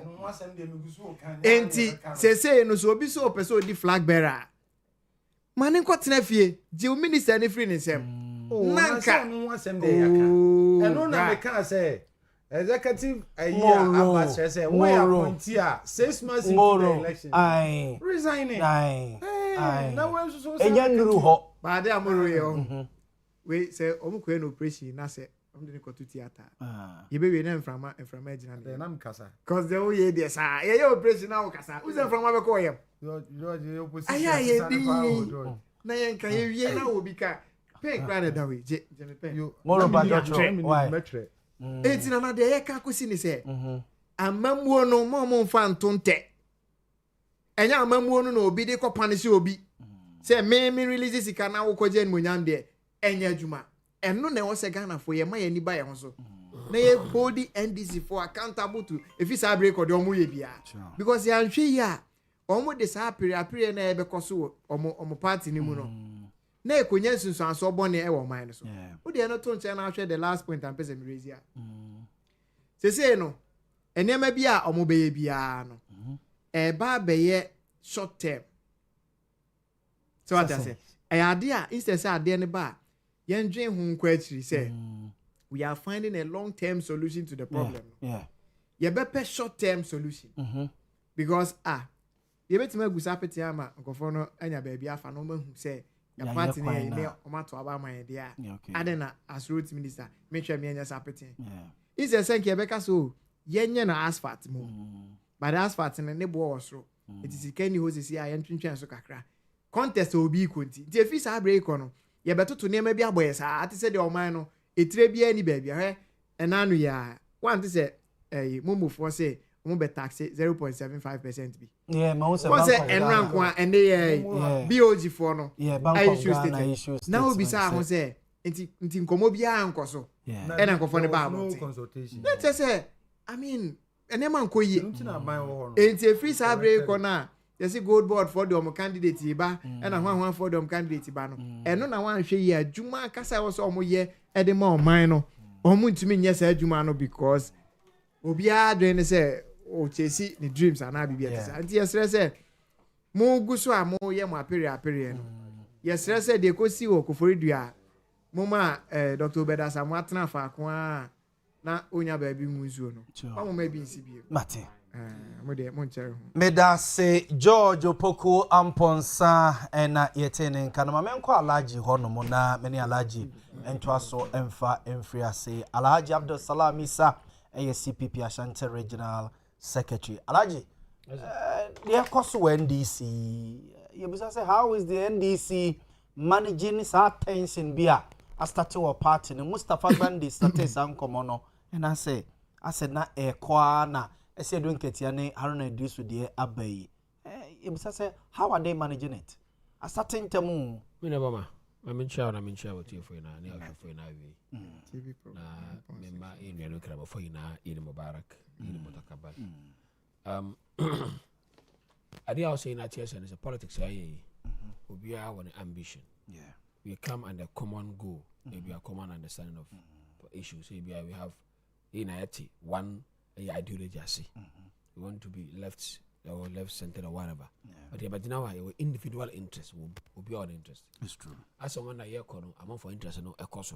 Maybe the above form, maybe the cost, depending on our chances are not standing up for find himself. Yeah. So once building we are, then your ambition no cost. What was one building we are not to say we I was a bit from now they are paramount and they say, yeah, corner, yes, have interest in no. The interest of the party idea about together no should be paramount. Yeah. More will be my own self interest and supersede the interest of the party. No circumstances and no time be aware. Because the moment you do that, not all theatre party so. Not theatre party so you cannot stampede the party and other theatre party so now was succeeding. Now, can I say NDC? As you mean, they've learned this lesson. But I say, I'm going to feel because they've gone through this before. Also, now more can I say, maybe I'm going to election now. President uncontested bill. Yeah, the certain precedent. Uncontested bill. We had this issue. In the first time, I know we had not always uncontested bill in 2000. Ronnie Square sa Swedro declaration no.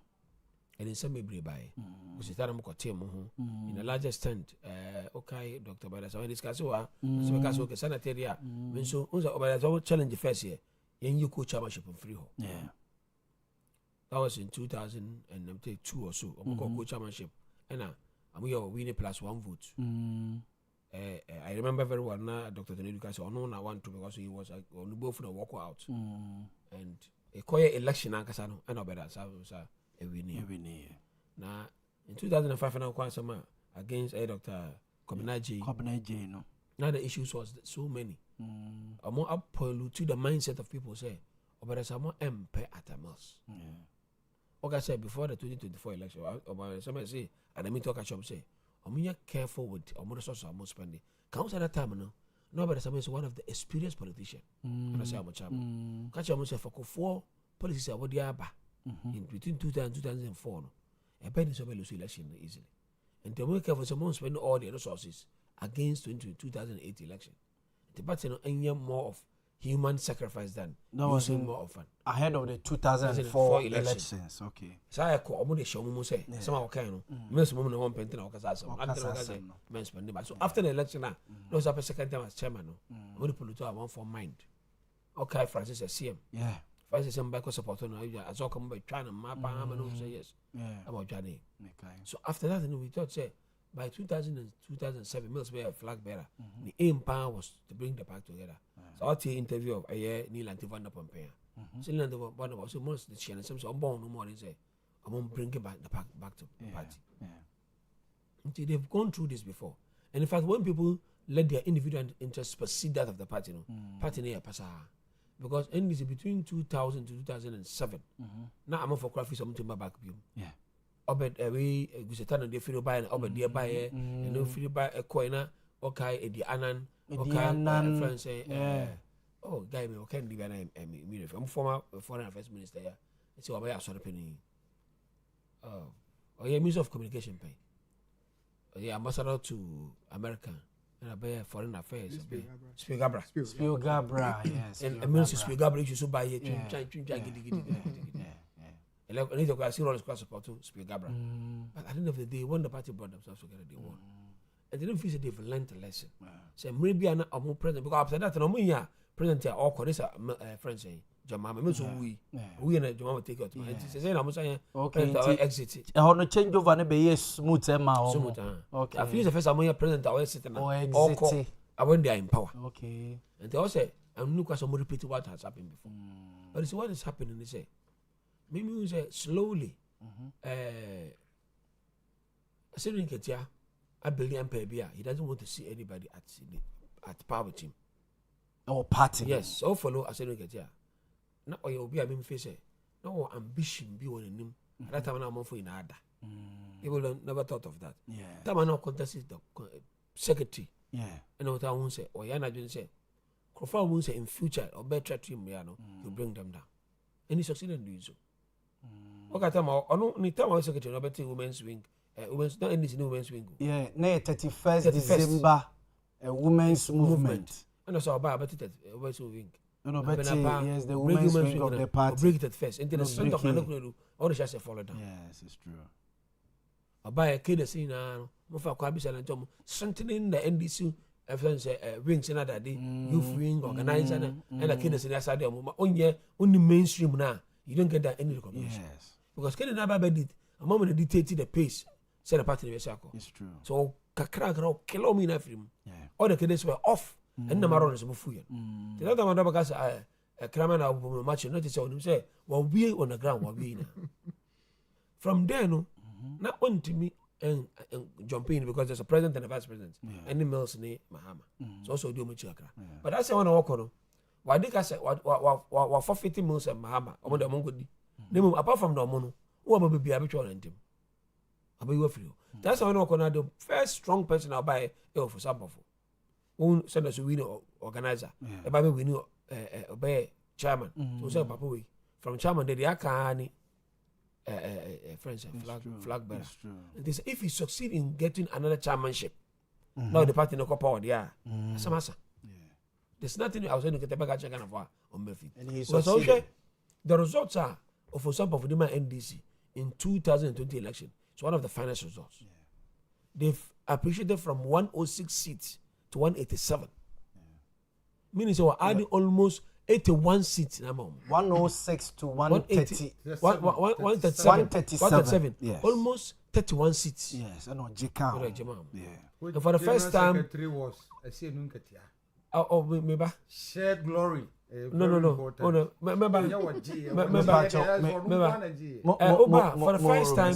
first time, and the Fourth Republic, meaning it has ever happened in any republic in this country. But for the first time, the Fourth Republic say, Speaker of Parliament coming from a minority. Yeah. Nina happened under chairman of Sampo. But those are what glory be say about. What does anybody want to do campaign? They may not kind. Was it a Mulusiano? A chairman in the Mulusi. Yes. Or no, I'm a man quality results. Ask yourself, say, when it comes to coalition of one responsibility, General Secretary. Oh yes, General Secretary now see to the day-to-day but he was able to convince anything. For example, for years because he doesn't want Mama to be president. Mekai say a hono kobo man be dinzi Dr. Computer said computer na chairman ka so appoint no yes one church mama mra so one chairman mama ba and all that distance all out he even went further to tell the people say on one service on can correct because for him to go to court and defend the results now you can because the time amoko no money results you say so amoko say Chachuka talk about Chachuka Castle, some former some film so. I saw when the some court and I'm a little friends. So, because all pay chairmanship, he went ahead stepping on the party. I just about to say one fan who was same old damage because why DK and I say, and Obibia was best stumbling block piano. Whatever he went through. And successfully so. For example, feel so miserably. Yeah. You don't want achievement away in the party. Yeah, and people even see him as a bad. But let me tell you, for example, for Elko, Omoko, your friends say election. They said you got there, or mafia no papa, because at the district level, constituency level, Omofoka. That's for example, 50 cities for. I'm for say on news card omo meduane. I heard them share gas on your scan free achemono. So it's of Chebi. Eh achem mafia. They are sponsoring him. Akufado Nku. And I organize opposition. Okay, ask him fa. It was his own people, not opposed to mind. And then he got to Congress and now for example for there, Obi Akron go bonozu. So after that, Obey chairman, one person was up quieting no a friend say, this gentleman. Oh, I don't have to forget his name. Goldbond CEO, what they say? Sami Jemfi. Or Kelly Sami Jemfi outright. So just Sami Jemfi as National Communication Officer during for example for time. How vibrant he is. The measure is here or is off. Sami Jemfi being smart is okay, BBC Communication Bureau. Yes. But can you nanka statement got to most of the time and for example for who that's not get was General Secretary but on the issue no Sami Jemfi office to was silent Sami Jemfi e make sure say bibia no fifi ko te be ya na no aka ba na de so oya we here no na I didn't be down with until we who said that only 2 stamping blocks and him I had an address and Montaka because these are the guys Mutaka ko bobi asum or the America ko papers about had to cover for parliament even MPs and the MP ko can say you respect we are very knowledgeable. Yes. Akufo-Addo ka say president you say you want to see in future in a high level. Yeah. So akola we mafo bi anyina this is my ambition and so. And successfully so we get aso apamo. The time because I say onu asema can he kept on contradicting himself. First time I got to apamo so parliament here because of economics. Yes. And I'm for say, I think they don't quite one kind of because apart from budget by a debate, standing orders of parliament, everything is purely constitutional. The lawyers legal, purely legality. When you be aware familiar with law or a lawyer. Of course, okay, some make or call Britain within that heated moment now. I could share British UK branch. Catch on say on one to international Abra Harun reduce to Mubarak and Speaker of Parliament. That's why I'm free because they were not cooperating, almost fighting. And then I remember my phone was a party, and they united. Yeah. With all these things, Council of Elders led by Alhaji Muhammad Idrisu, they stepped in. Yeah. They visited everybody at his home. Ebra, also I don't go. It was recalled in Tamale. Mubarak went to Tamale. They visited them in Kumasi and Tamale. Talk to them, media, parent, media, core members, 24 or mere.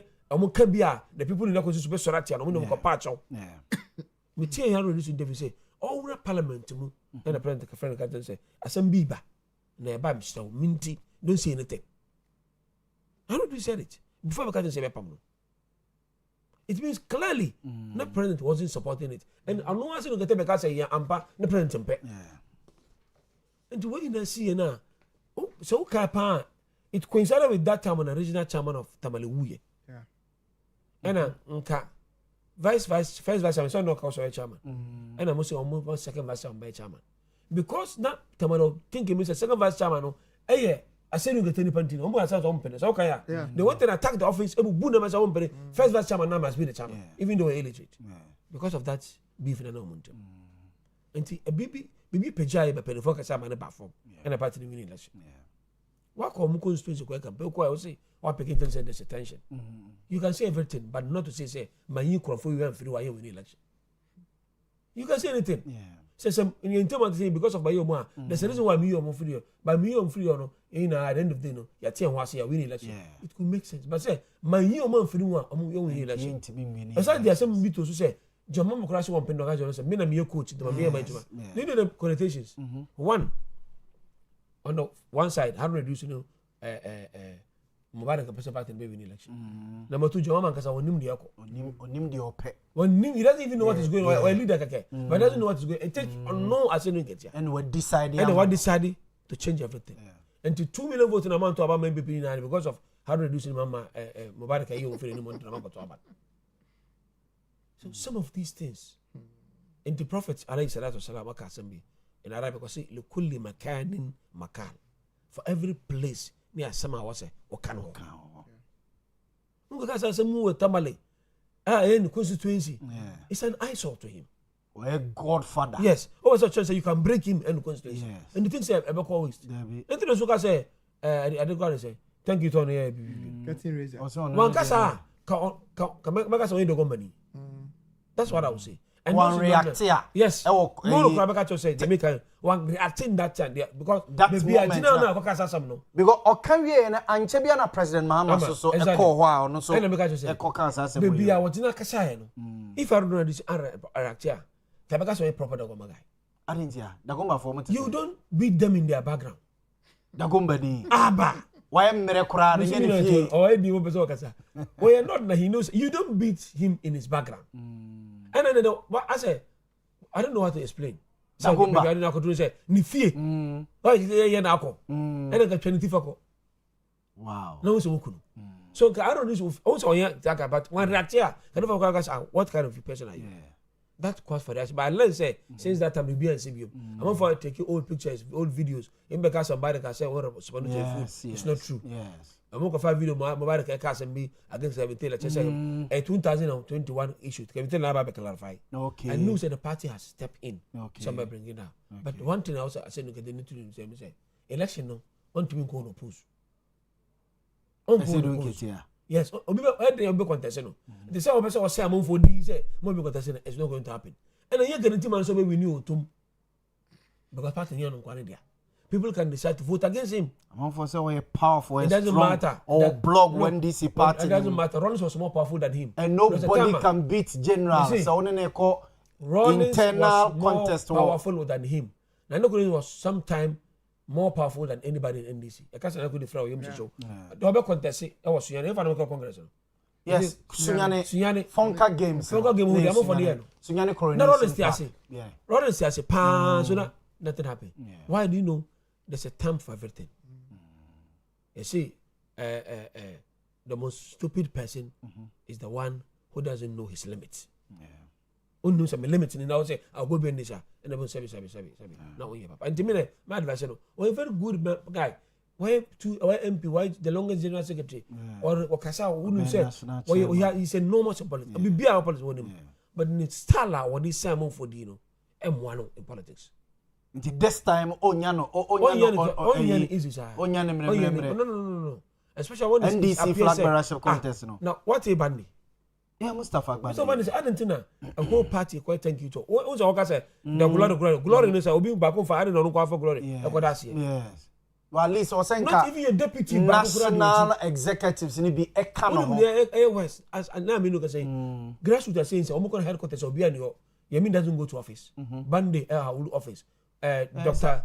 Francis Tonko hold office wa obi akọ baby chairman na me thank you to it was issue headquarters obi ani ho to omo desert party office obi say obi ani no so they go board obi happen baby woman organizer Mama Nejuma, the youth organizer, a friend and minister. And deputy youth no so NSS office lady no.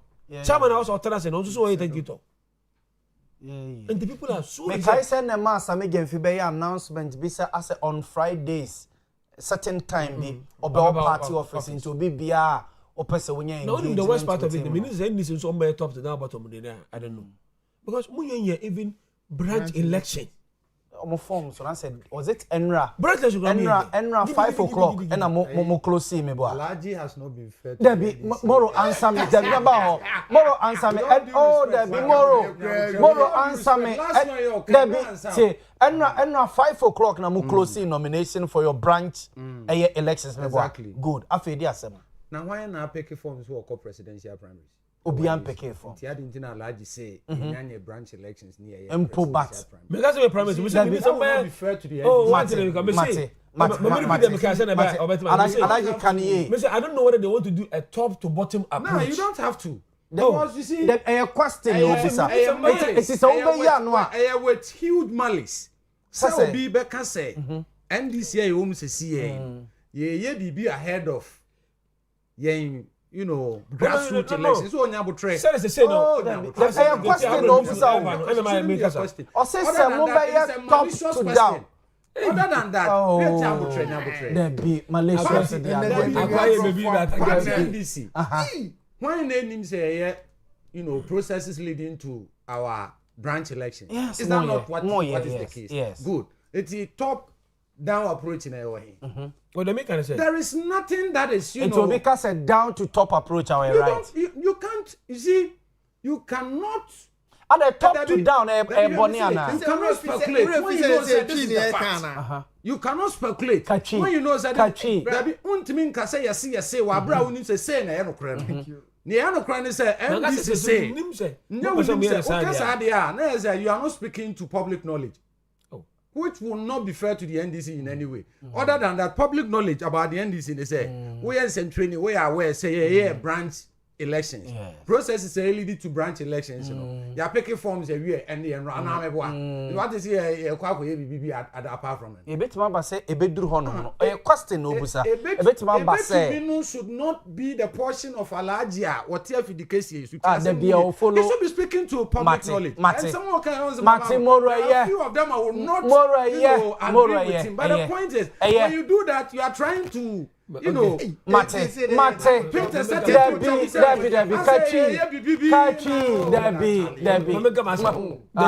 Alaji now wrap it up.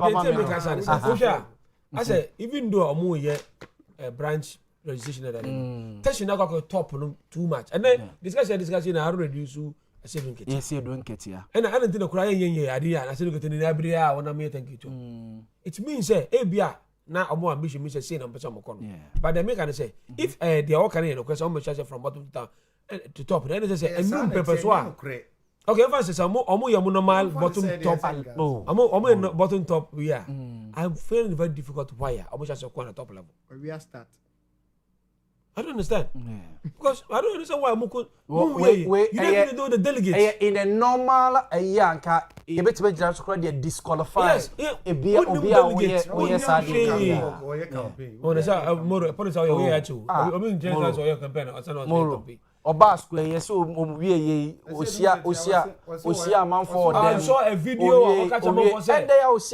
mama buy a man when I come, you get job. And I'm so Moro mate. Alaji 2 minutes. Edi asem. Say onim enkomo na ye di nyina de Alaji aka ne de George aka ne de o kan ye. O mama hu ba bia wo gina. George kra de men kan bebre. enkomo ayedi there's baby alaji di enkomo ne call ya one be react but odifa baby how dey one react but odifa baby no one be react it means say a hona ogina mebo obi a wo bone o general ho who be ogina me ni ho now Julius oh Haruna Idris ho obi a ho also yen declaring say see ya me tin ase apart from NDC I'm for no watch out for the next week next week Tuesday more Robert na haya and we can dey memo agina board then me dey o nyina pictures egu ho na wa sa asemi a wo kan enye nkomodi asa akwa enye nkomodi say futu obi anu wa chain na na fa ko etimi me try say oh I know there this obi di man bi di me can say me NDC dey me do NDC ni bia so wo kan say bi na NDC ni bi ho na entwa yi a I have to come in say etia any personality e wo NDC mu a I will come in and then address the issue. Alaji has not been fair to Esedun Ketia because ni o yin a coincidental analysis no yen e coincide so obi Argentina was saying nyina so obi American chances are trend analysis yo ye also the kill personality Argentina was saying nyina coincidence but there coincident cry the reason why I yi ato forcing and yi Haruna Idris ne muntaka free wa general Esedun Ketia can say look ebra na ewom na ekọ elections economy no atete asay apansam se kunte bentum agwo de kwane buchia sa abre no se wo hwa wo mu ana wo parliament no na ye penimdiefo a wo nimdie wo finance mu pa na yi ato force free mo enye mebo a de ka chem mebo so no former deputy finance you can budget here and you saw how the MPP were so more to train ato force in a way because no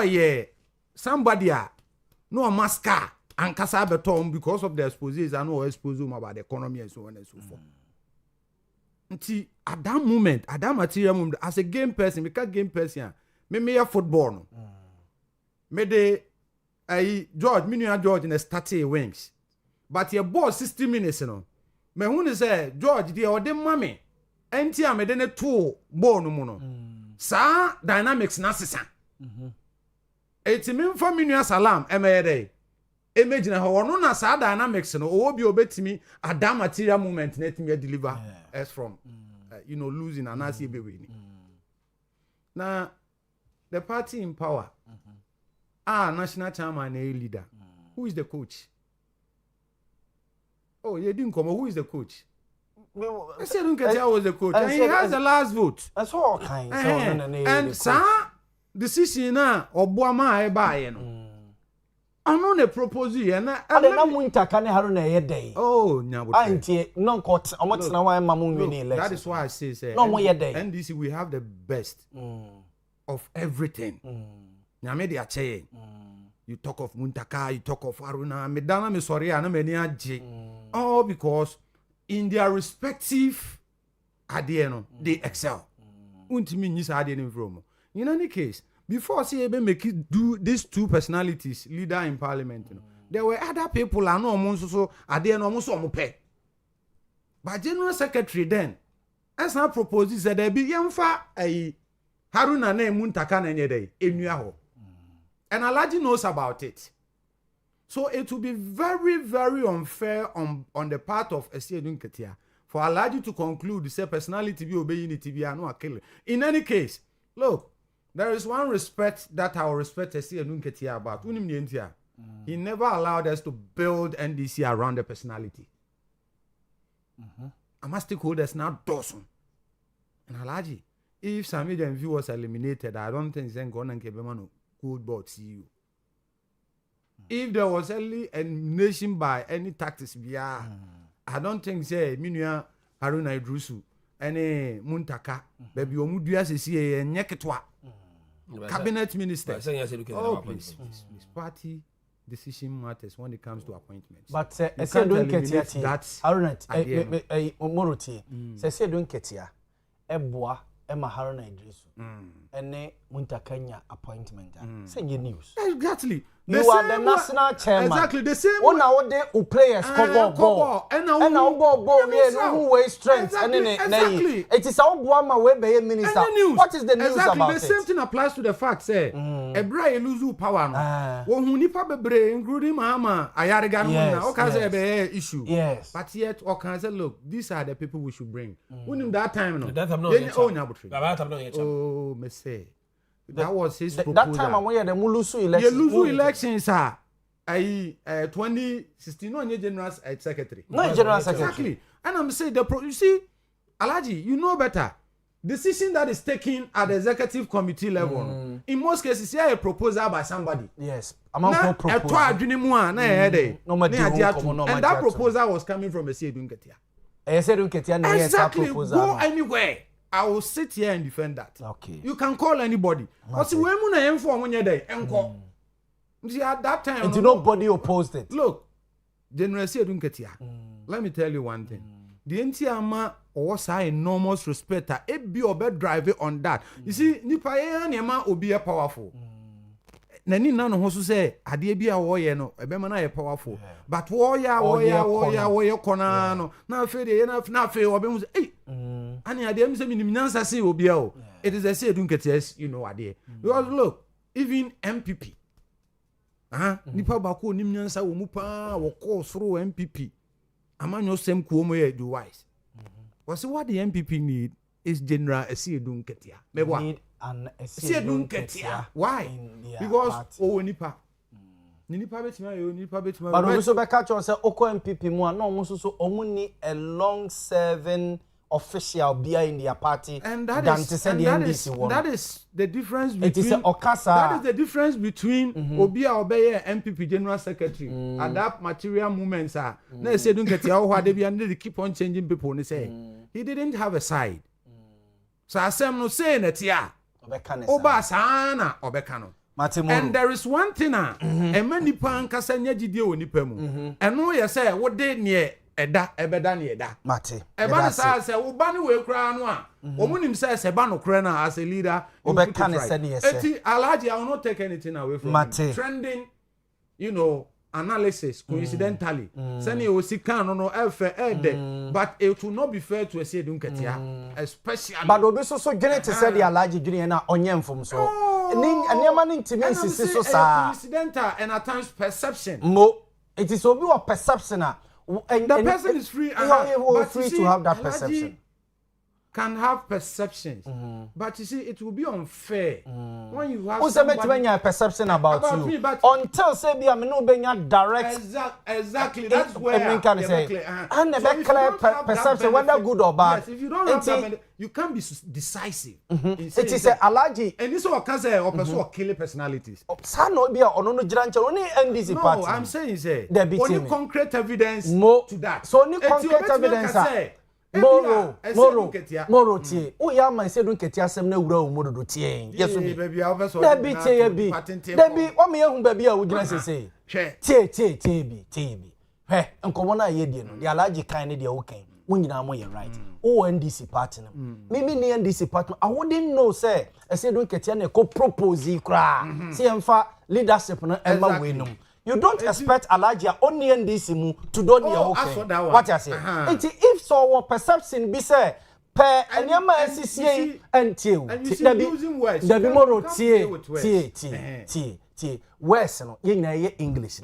I did communication studies. I did it my first degree, my second degree. English ye nyina ye major ade. What you say? And nkomo aye die no both of you are right. To say me meti Owia TV ha say ya won niam bebre a se me wa ha say me ka me wo me hu ma wetena say you are first hand what you say but obi ono no hwe ye TV no a onifia ha say no o hwe de ye we TV no ankofo we jama say no mote so ono so kasa he is right so because onifia ha be don't speak on authority when you don't actually that person metima gina ho aka na bia ode atototo niam bi ho amana ba be si say oh then nkrofo na ne it is right until say obeba mu bi no you see there are platforms yes sir platform yeah very big platform. Moro. I said Nketia has built a certain reputation for himself. Yes, It's about reputation. So you see, if you don't have any evidence to say, ABI or person say, you see, it is about say obedient and hammer. Say you don't have any evidence, and you don't say, oh no, I agenda that is what exactly. I stand by what I said. What do you think I said?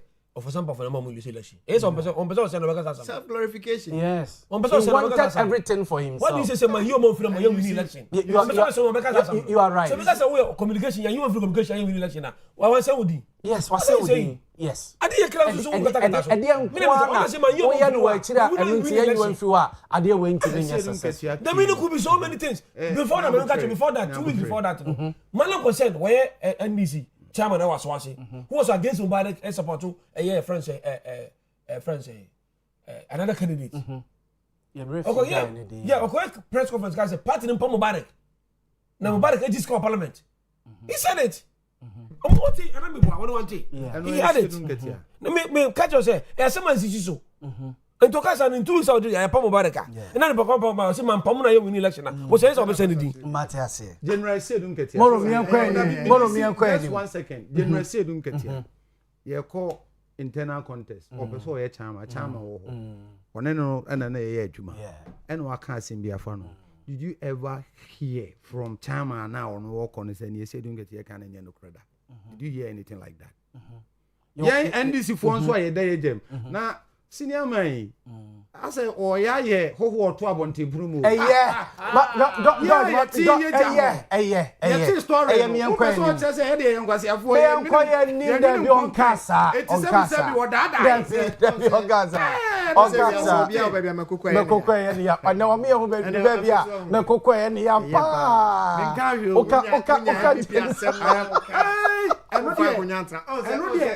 Moro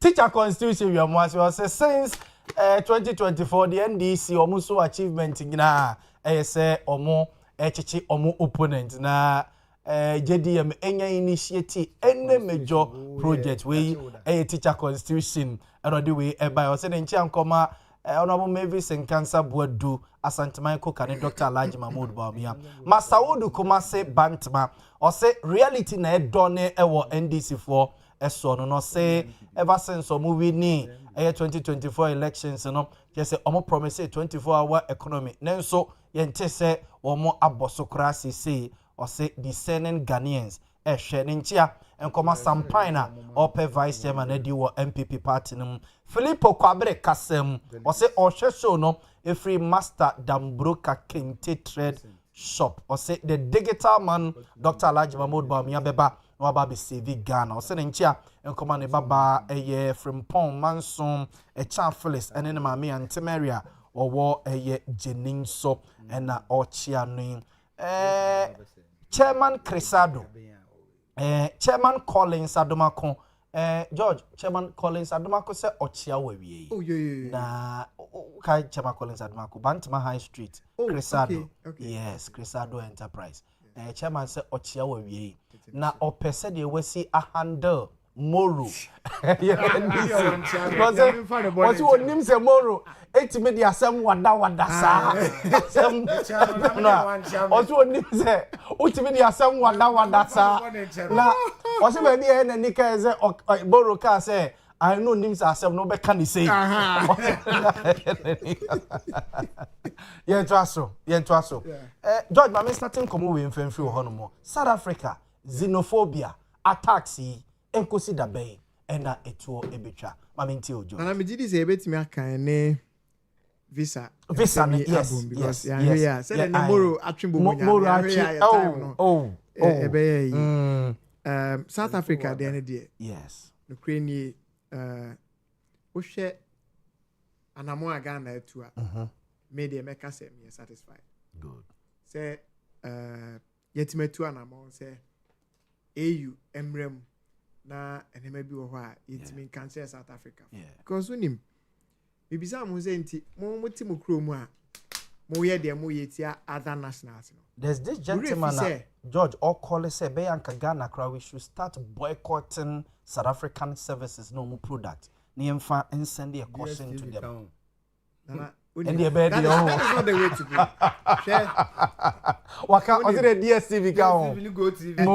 That is not the way to go. Okay, say problem babeto.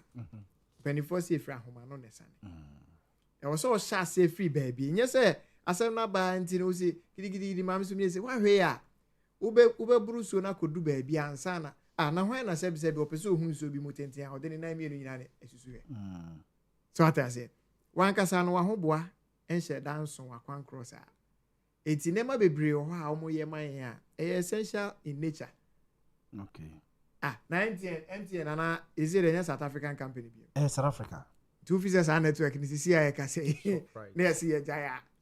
Unim or how the beba. Surprise. Now 24 hours cry and I say Momo cry. Transaction cry near you man. And I actually 50 tinipa. It's true. It's never money be or why Mamma may come. But there was say ye be say and was a he no mufi no more. Bid me who say a juma any chrome. Adwuma na eni ho ni nyina achi no aban no so enema bi a ewo se oye nanka oman ma eho ha omo no he na me dem familiar with Arab folk cry no United Arab Emirates unim se omatimi ahihye omomra na ma krom ho no uko UAE ho nyina oh yes uko UAE ho a the entire population of nipa ewo UAE ho no only 12% pe ene indigenous omo ekuru ni ma. Okay. 88% ni nyina other nationals. Omo free aman hodo so e na abedu krom ho. But 88% na aba no. 12% ne mra na o mahyehyɛ no. E kyekere wa akosi sɛ wontimi twin form so da. Ketwa no. Ketwa bi. Omo ye nipa kakra bi. But you dare not. Ni nyina ye mra. Kura ye timi ahyehyɛ mra sɛ wo pese odi sika be wura oman num e be bia adwuma. Ubedu krom ho na ansa na ebe ma akwan sɛ bia adwuma wo krom ho no. UAE ho no. I just say unya a local partner. Local partner no on paper no you say we are entitled to 51% of the shares. It's adwuma no hwan dia. Me di misika be investment okuru no mu no. Yes. Wo kapre ni mu 51%. 51% shares. Ti mo wie no. What asafe na mo bet discuss profit sharing. Okay. And we are different from the shares. Yes. Shares ni on paper no you 59, 51, we are 49. We are 49. Enti wate ase awia ono di ne din ne nkrata ahye ayi ne so no afi na wo betimi process o registrar general de no enti mu wi a na ma be profit sharing and wo betimi aka say bia profit na wo benya na every month bia me meji 20%. Adwuma no onye bi o wona wo be enti udru ho na hwe young men cars a omu use a hotel bi o ha wo na car bi so wa betimi hwe car na sa unu say papa kokora bi dia Ubonze young guy di banana ne light na start so. A small boy no ehurate no okro no. Omie kin so. Oye local partner ma company multinational kesie bi. E ma na okro mo nkra na omunya adwuma bia o. Because ya hihye mra say wo ye Emirati na ware Emirati ni ben ma. O man ne beba be che wade wo ware na se. Ade e de che ye dan. Etu ko jumera samo sani fanso wo sa dan na ya pete go ni na. Kro ne ma e ware no. Ni aye krata de am oba no because say obema timi ware ennan enti no ye be ye krata no de am oba no di so san ware bema foforo obema no san ko ware oba foforo no no so ye Emirate be san mo no so edan enti o man na kasa hihye niema e makro ni ma no o manika what is say UAE ho obi asori say e be before na je adwuma we were other national omo police kra no ubenya Pakistan ni a we police o Dubai enti eye den na ono ti krom ho a obeka se me ho kire me akosi se ade se Pakistan ni na we police ni no because pamo no free wa ansa na me makonya police adwuma ni bia ono kra won pe enti es kwa be si leadership enti South African authority na was say EU timi ka bibi kire o na se sanctions bi kra na be sha ase se kwa enko na o mani mra o mo so se yentimi ntra ade o yakwa afinja ade afi bia yente ho asem some African leaders say Tanzania no say decide so even South Africa Airways ni mo mukrumo no mo bio okay yeah ba say okay Tanzania for no some so mo airline omo airline o kasa se ho ga na omo national carrier ye ni bi So nti ye ka se ma South Africa na we ma se ye microphone akwantu asem no and now share visa waiver na yes abana yes me de be news item be Sunday production team no we main person me kwa kuti local news I portal akra na moro ne me abet ababesom ni minu am ne te ha okay nti we there omo kan ni nyina na wo there be we there BBC straight okay and Kwaku Dominic no betimi project ya ma yen I was screen ne so me kan si su dia say the SC no Yiru Akufo Addo ye ansa na wo ja ho akọ eti e den enra na obi person claim say oh say we say afede visa no yenje visa biem na abahan President Akufo Addo ye so what I say na mamo eye nto aso enti kan anya hwe kra na ya acknowledge say President Akufo Addo etimi ye nhye say African country bia ofri na wo ba o my Ghana mu no e wo so otimi ba abra onje visa Akufo Addo na desa ade ne bae eni trimu po nyina ne say wokofa yes yes okay. Ghana opens free visa travel to all Africans. 3rd January 2025. Eti na mani bi wo hwa yesusu mankofo omutiri munya omude te se de mo Robert na hai na ni agea te se de yegu ne fufu so enso ade nya ona ade bae enti de pese e kan na ne se eya de papa because me there me secondary school me kwaya aviation program me patra de aviation school pen na me hey okay ezi matio na okay say ne e ka den ka utu erupre o na me man ko sia me travel agency management okay and me license I meet me be travel and tour okay so me was say mo pa fiscal brand me family license na brand okay be na fe ko because me cry after certification okay ka wo wura mu so tumi di bi program ba de uniska enti o share tourism ana na Akufo Addo gina so kan say enam tourism enti o so ko 5 year of return by yeah Emma enipa free amama yahodo so visit Ghana no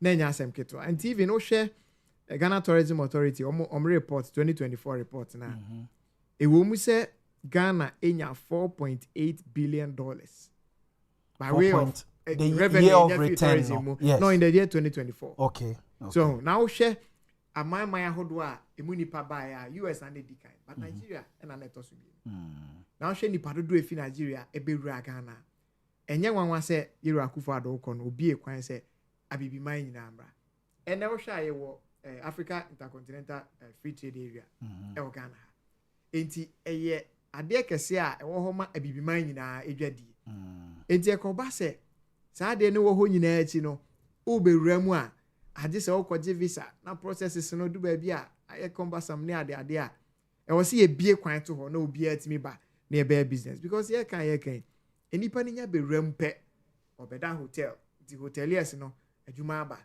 omo ye adwuma ho ebinya adwuma ye anya hwe ko be froshen but ye kika we nyina e beboa ama economy na konanim no yeso ye wa asudie se oman na ye transport system no enkoyie yes it's true wo hwe ya Ghana ha se ne che se ufi enkrana so beba kumase na wo pese wo ho hare kakra dia ade so fu wiem chen and then so domestic tickets no and now said the Kubu service from Kumasi to Accra is it 2005 and I said 2008 yes the last time I met 2600 the last time I check it 2950 that's right enti I know you all conquer onya mai no I want to be the bed 23 minutes adru na when this what 23 minutes yes my experience be that 20 million neko 26 million neko Boze obetu anakato say Captain Asmesi ni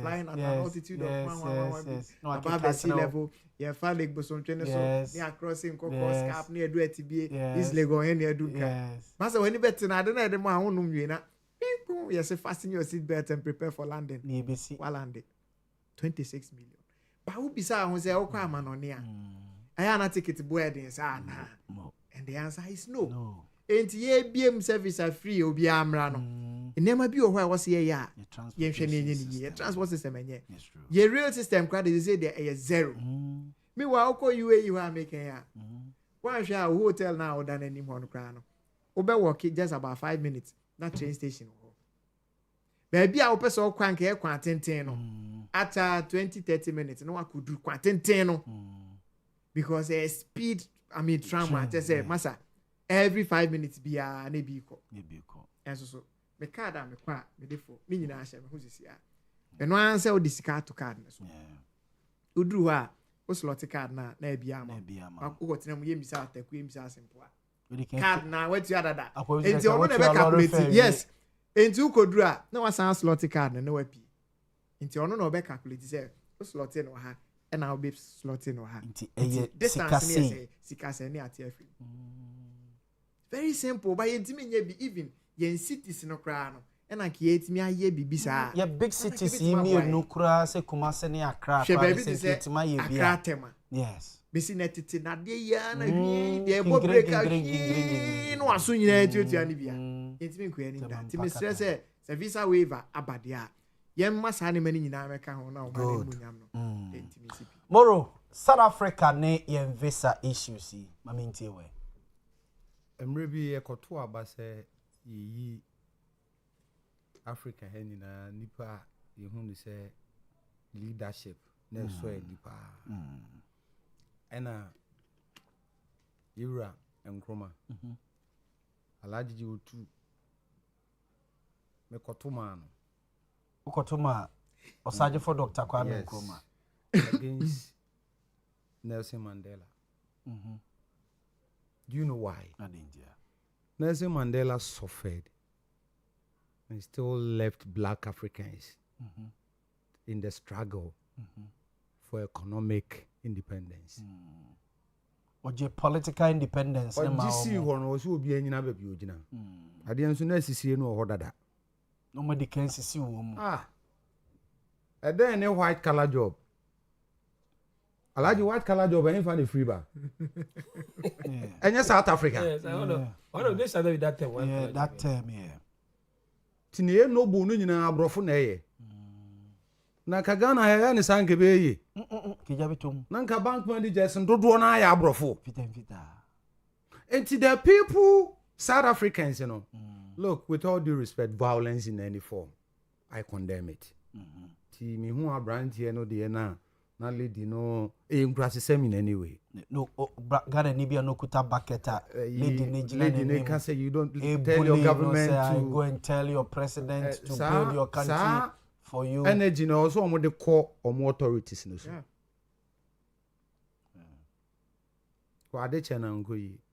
I love Mugabe. Robert Mugabe. Yeah, dear. Farmer ye na ye negotiate. What's the empire call? But who say Zimbabwe has stand to be corrected. Zimbabwe ni bia kase wo Ghana ni because of Ejuma. Minkaze bibia wo Zimbabwe yo, but the locals have their own. Ni omo pe no mo de ye. The ojuan pe no de ni fufu bo. Nti abrofo na age Ejuma ni nyina. Ena yenso so ye den ayebetu kwan ebedu mebe ko magazine na Nigeria for no shops no na Ghana for no tutum oye ni omo de bom kakra but omo na ye omo no say we na omo kofa ba ya unim say drinks me papa ye na me say your Nigeria there any Ghana there the same brand Malta Guinness there no was soro na me show yes ba ku bi 80 ba ku bi 80 but Nigeria dey no form. Yes. Nigeria dey na tia tintin na Ghana dey na tia pru yes. Difference wom. Eti Ghana ni no what try Ghana shop no ko Nigeria shop. Why? Because Nigeria for na smart on what tete o mo na ma no so. Nti trade exchange there. Eno ma o man bia advantage. Say ye ton ne ma wo ho ne ade na usika ni nyina aka ho. Yeah. Very important. Yeah. Now, I'll commend Ghanaians. They be, I say, the best diplomatic person is Ghanaian. We are by Tanzania for Como. Yes, Tanzania they can rely on it when it comes to airlines near the But when it say Tanzania for say DSTV and subscribe. I am told say one of the African countries almost in South Africa almost supply almost a lot of electricity. They also cutting exactly about 90% of the power. Say no more there. I know they when you enjoy monopoly, but you see when they enjoy monopoly in your own country, you cannot say no. Because me used to go TV. And I am addicted to it. So and the kind of service they are giving you cannot say Bugana phone until you said you yes no near the no. But what I can say is that sa energy no mon fan call phone so. Now my friend knows so visa waiver no. Yes. You know Georgia no cre. Yan kan mon fan che. Mostate. The papa here probably say resetting. Until resetting no includes anything that is good. I love President Mahama for that. Look, President Kufuor conceive Eurojet projects. When me first came, President Mahama buy Okorisha iska. Ebe sha ase. Na pray na be now we're at various stages of completion. Eurojet project. Yes. Hospitals. What me say? Governance na is here continuity no. What the year Juma and it's very important for our contemporary politics. Because near obi be sha ase bia no ba. Sabi nya ni bottom sika no de ye ntino.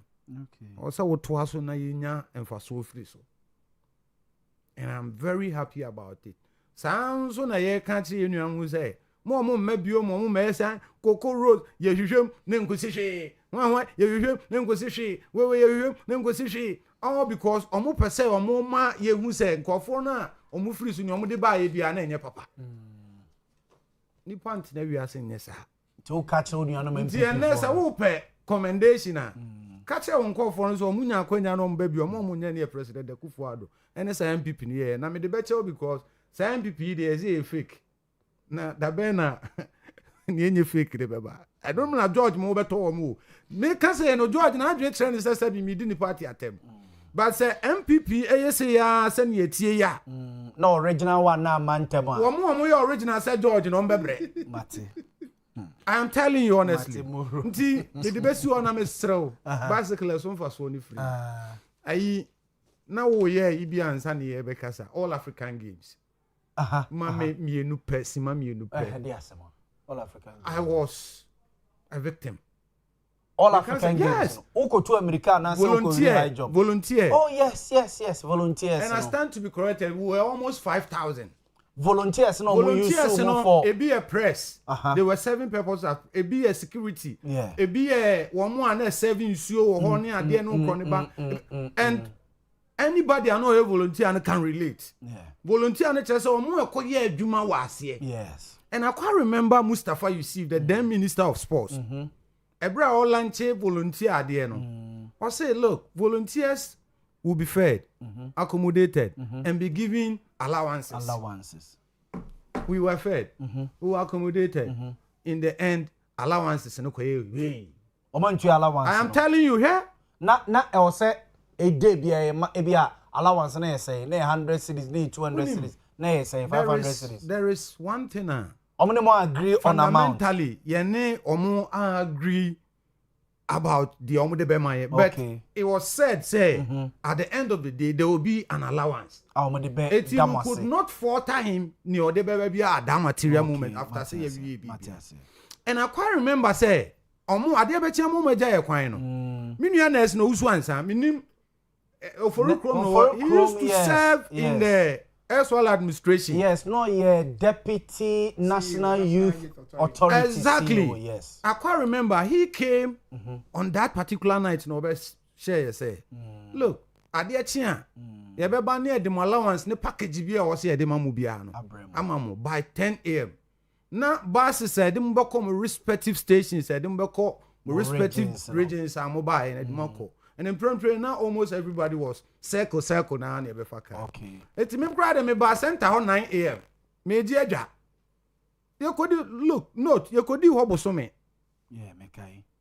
Any a young crew to a juma me case botema the engine alcohol near to tent near yesterday. And Penifua, a do more call into matching to suit the occasion and so on and so me catch the wow embassy. Fe, it could be 5 minutes to 12. Obi almost on about 10 abija coin. Communicate on WhatsApp platform. Obi anko fi number tienka. And demonstration change. It's a musika na mana still like a way na. Sikana ma kopem say.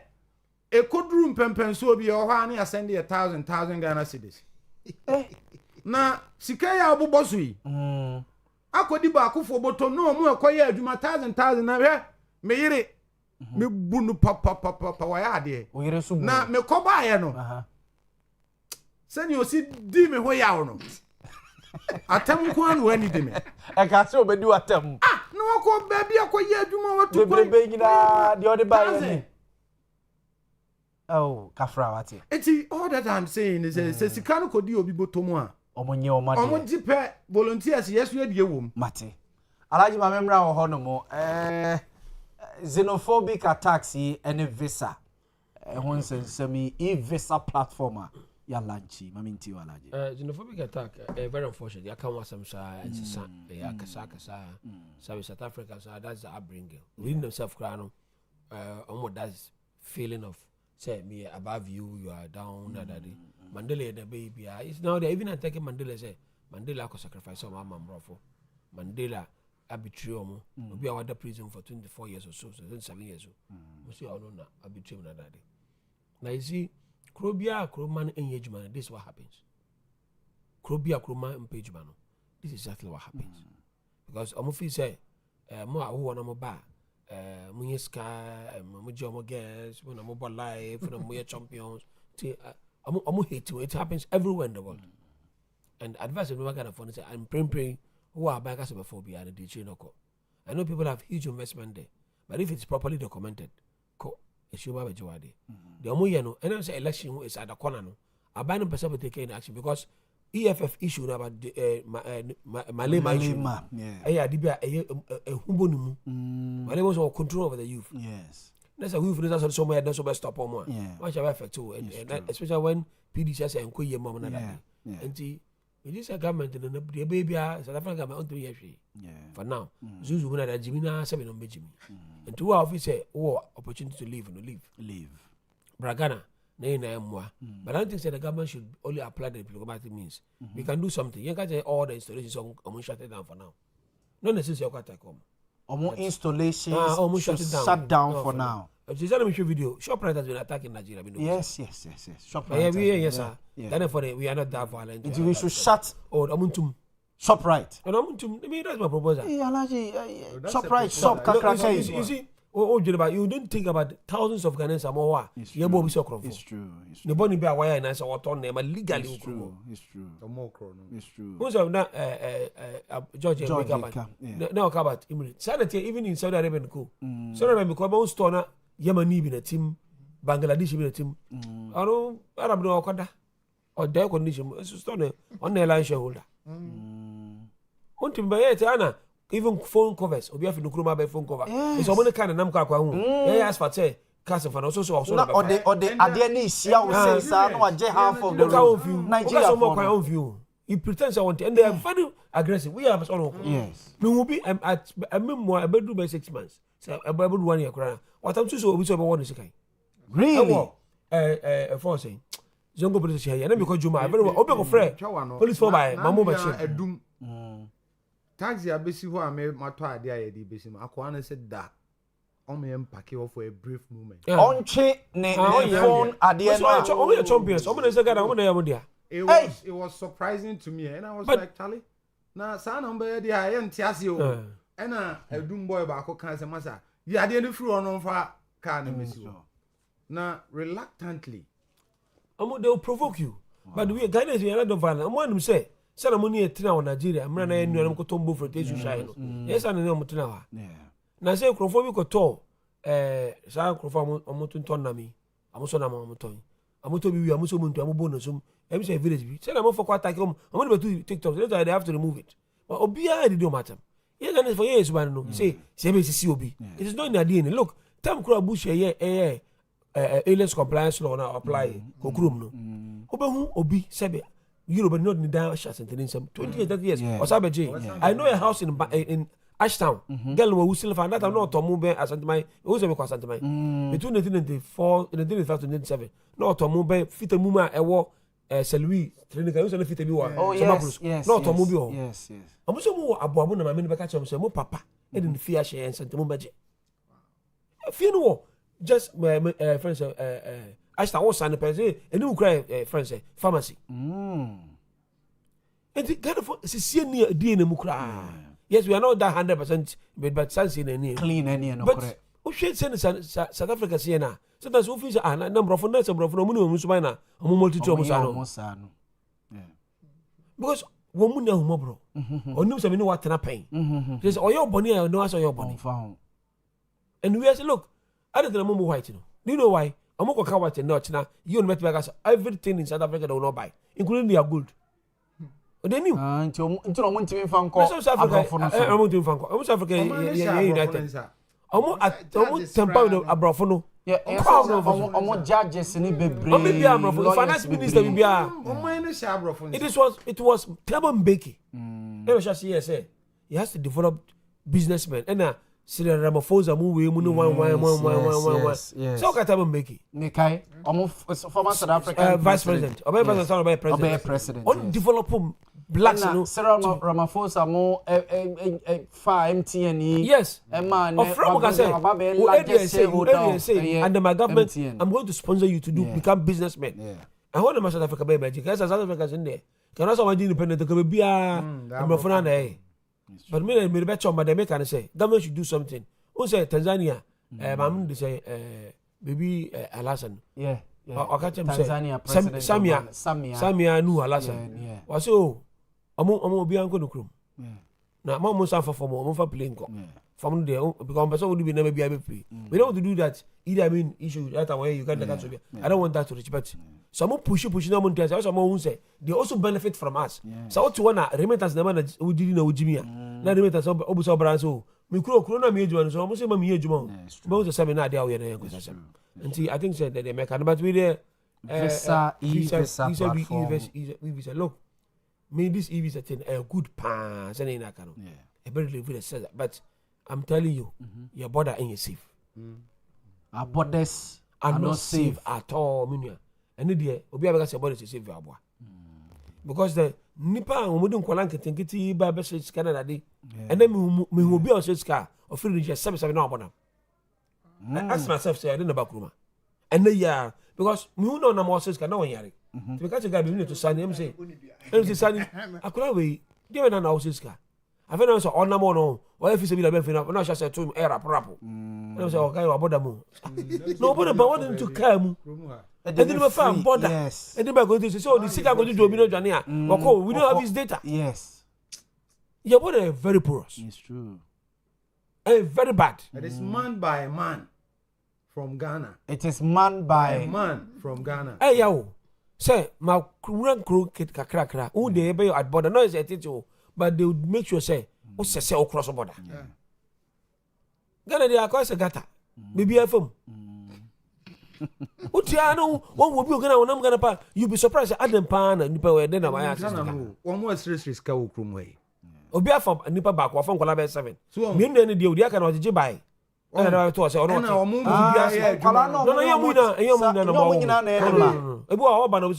from Manoko Oba, and they will be welcome on Mobida.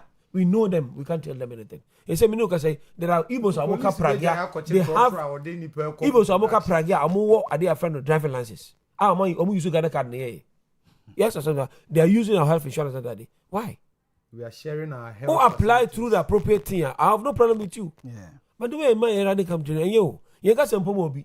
Amumra a blessing to us. It doesn't take anything away from us. But I was a Nipan crowd, but they also a ba. Opia also a P. And tis I 11 a good but they make you say, Obia bet my plan, Obia before about the bear nose say, or fire what I tell them.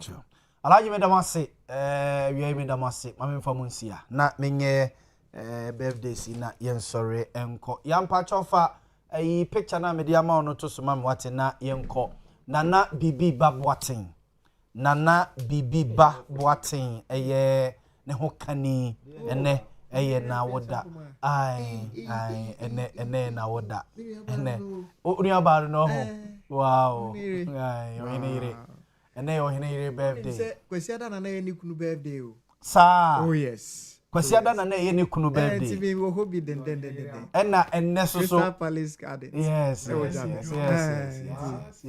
oyine oyine mo pia matrinkwa eti ohene yire mame mpedin no mame efia champoma ohokani nana bibi baboaten oso odo dodo oso odo pa ye nyina so ye do ye mame no prekope ohene nyame nhyira ye da se nyame nhyira pa happy birthday kwatenti ahoden wom onfa ennomo say na brof din ye Mavis but ne fie din ye afia champoma ohinire yame onhyira bisa for edema sia say news team ni som atwaso e de free ha ye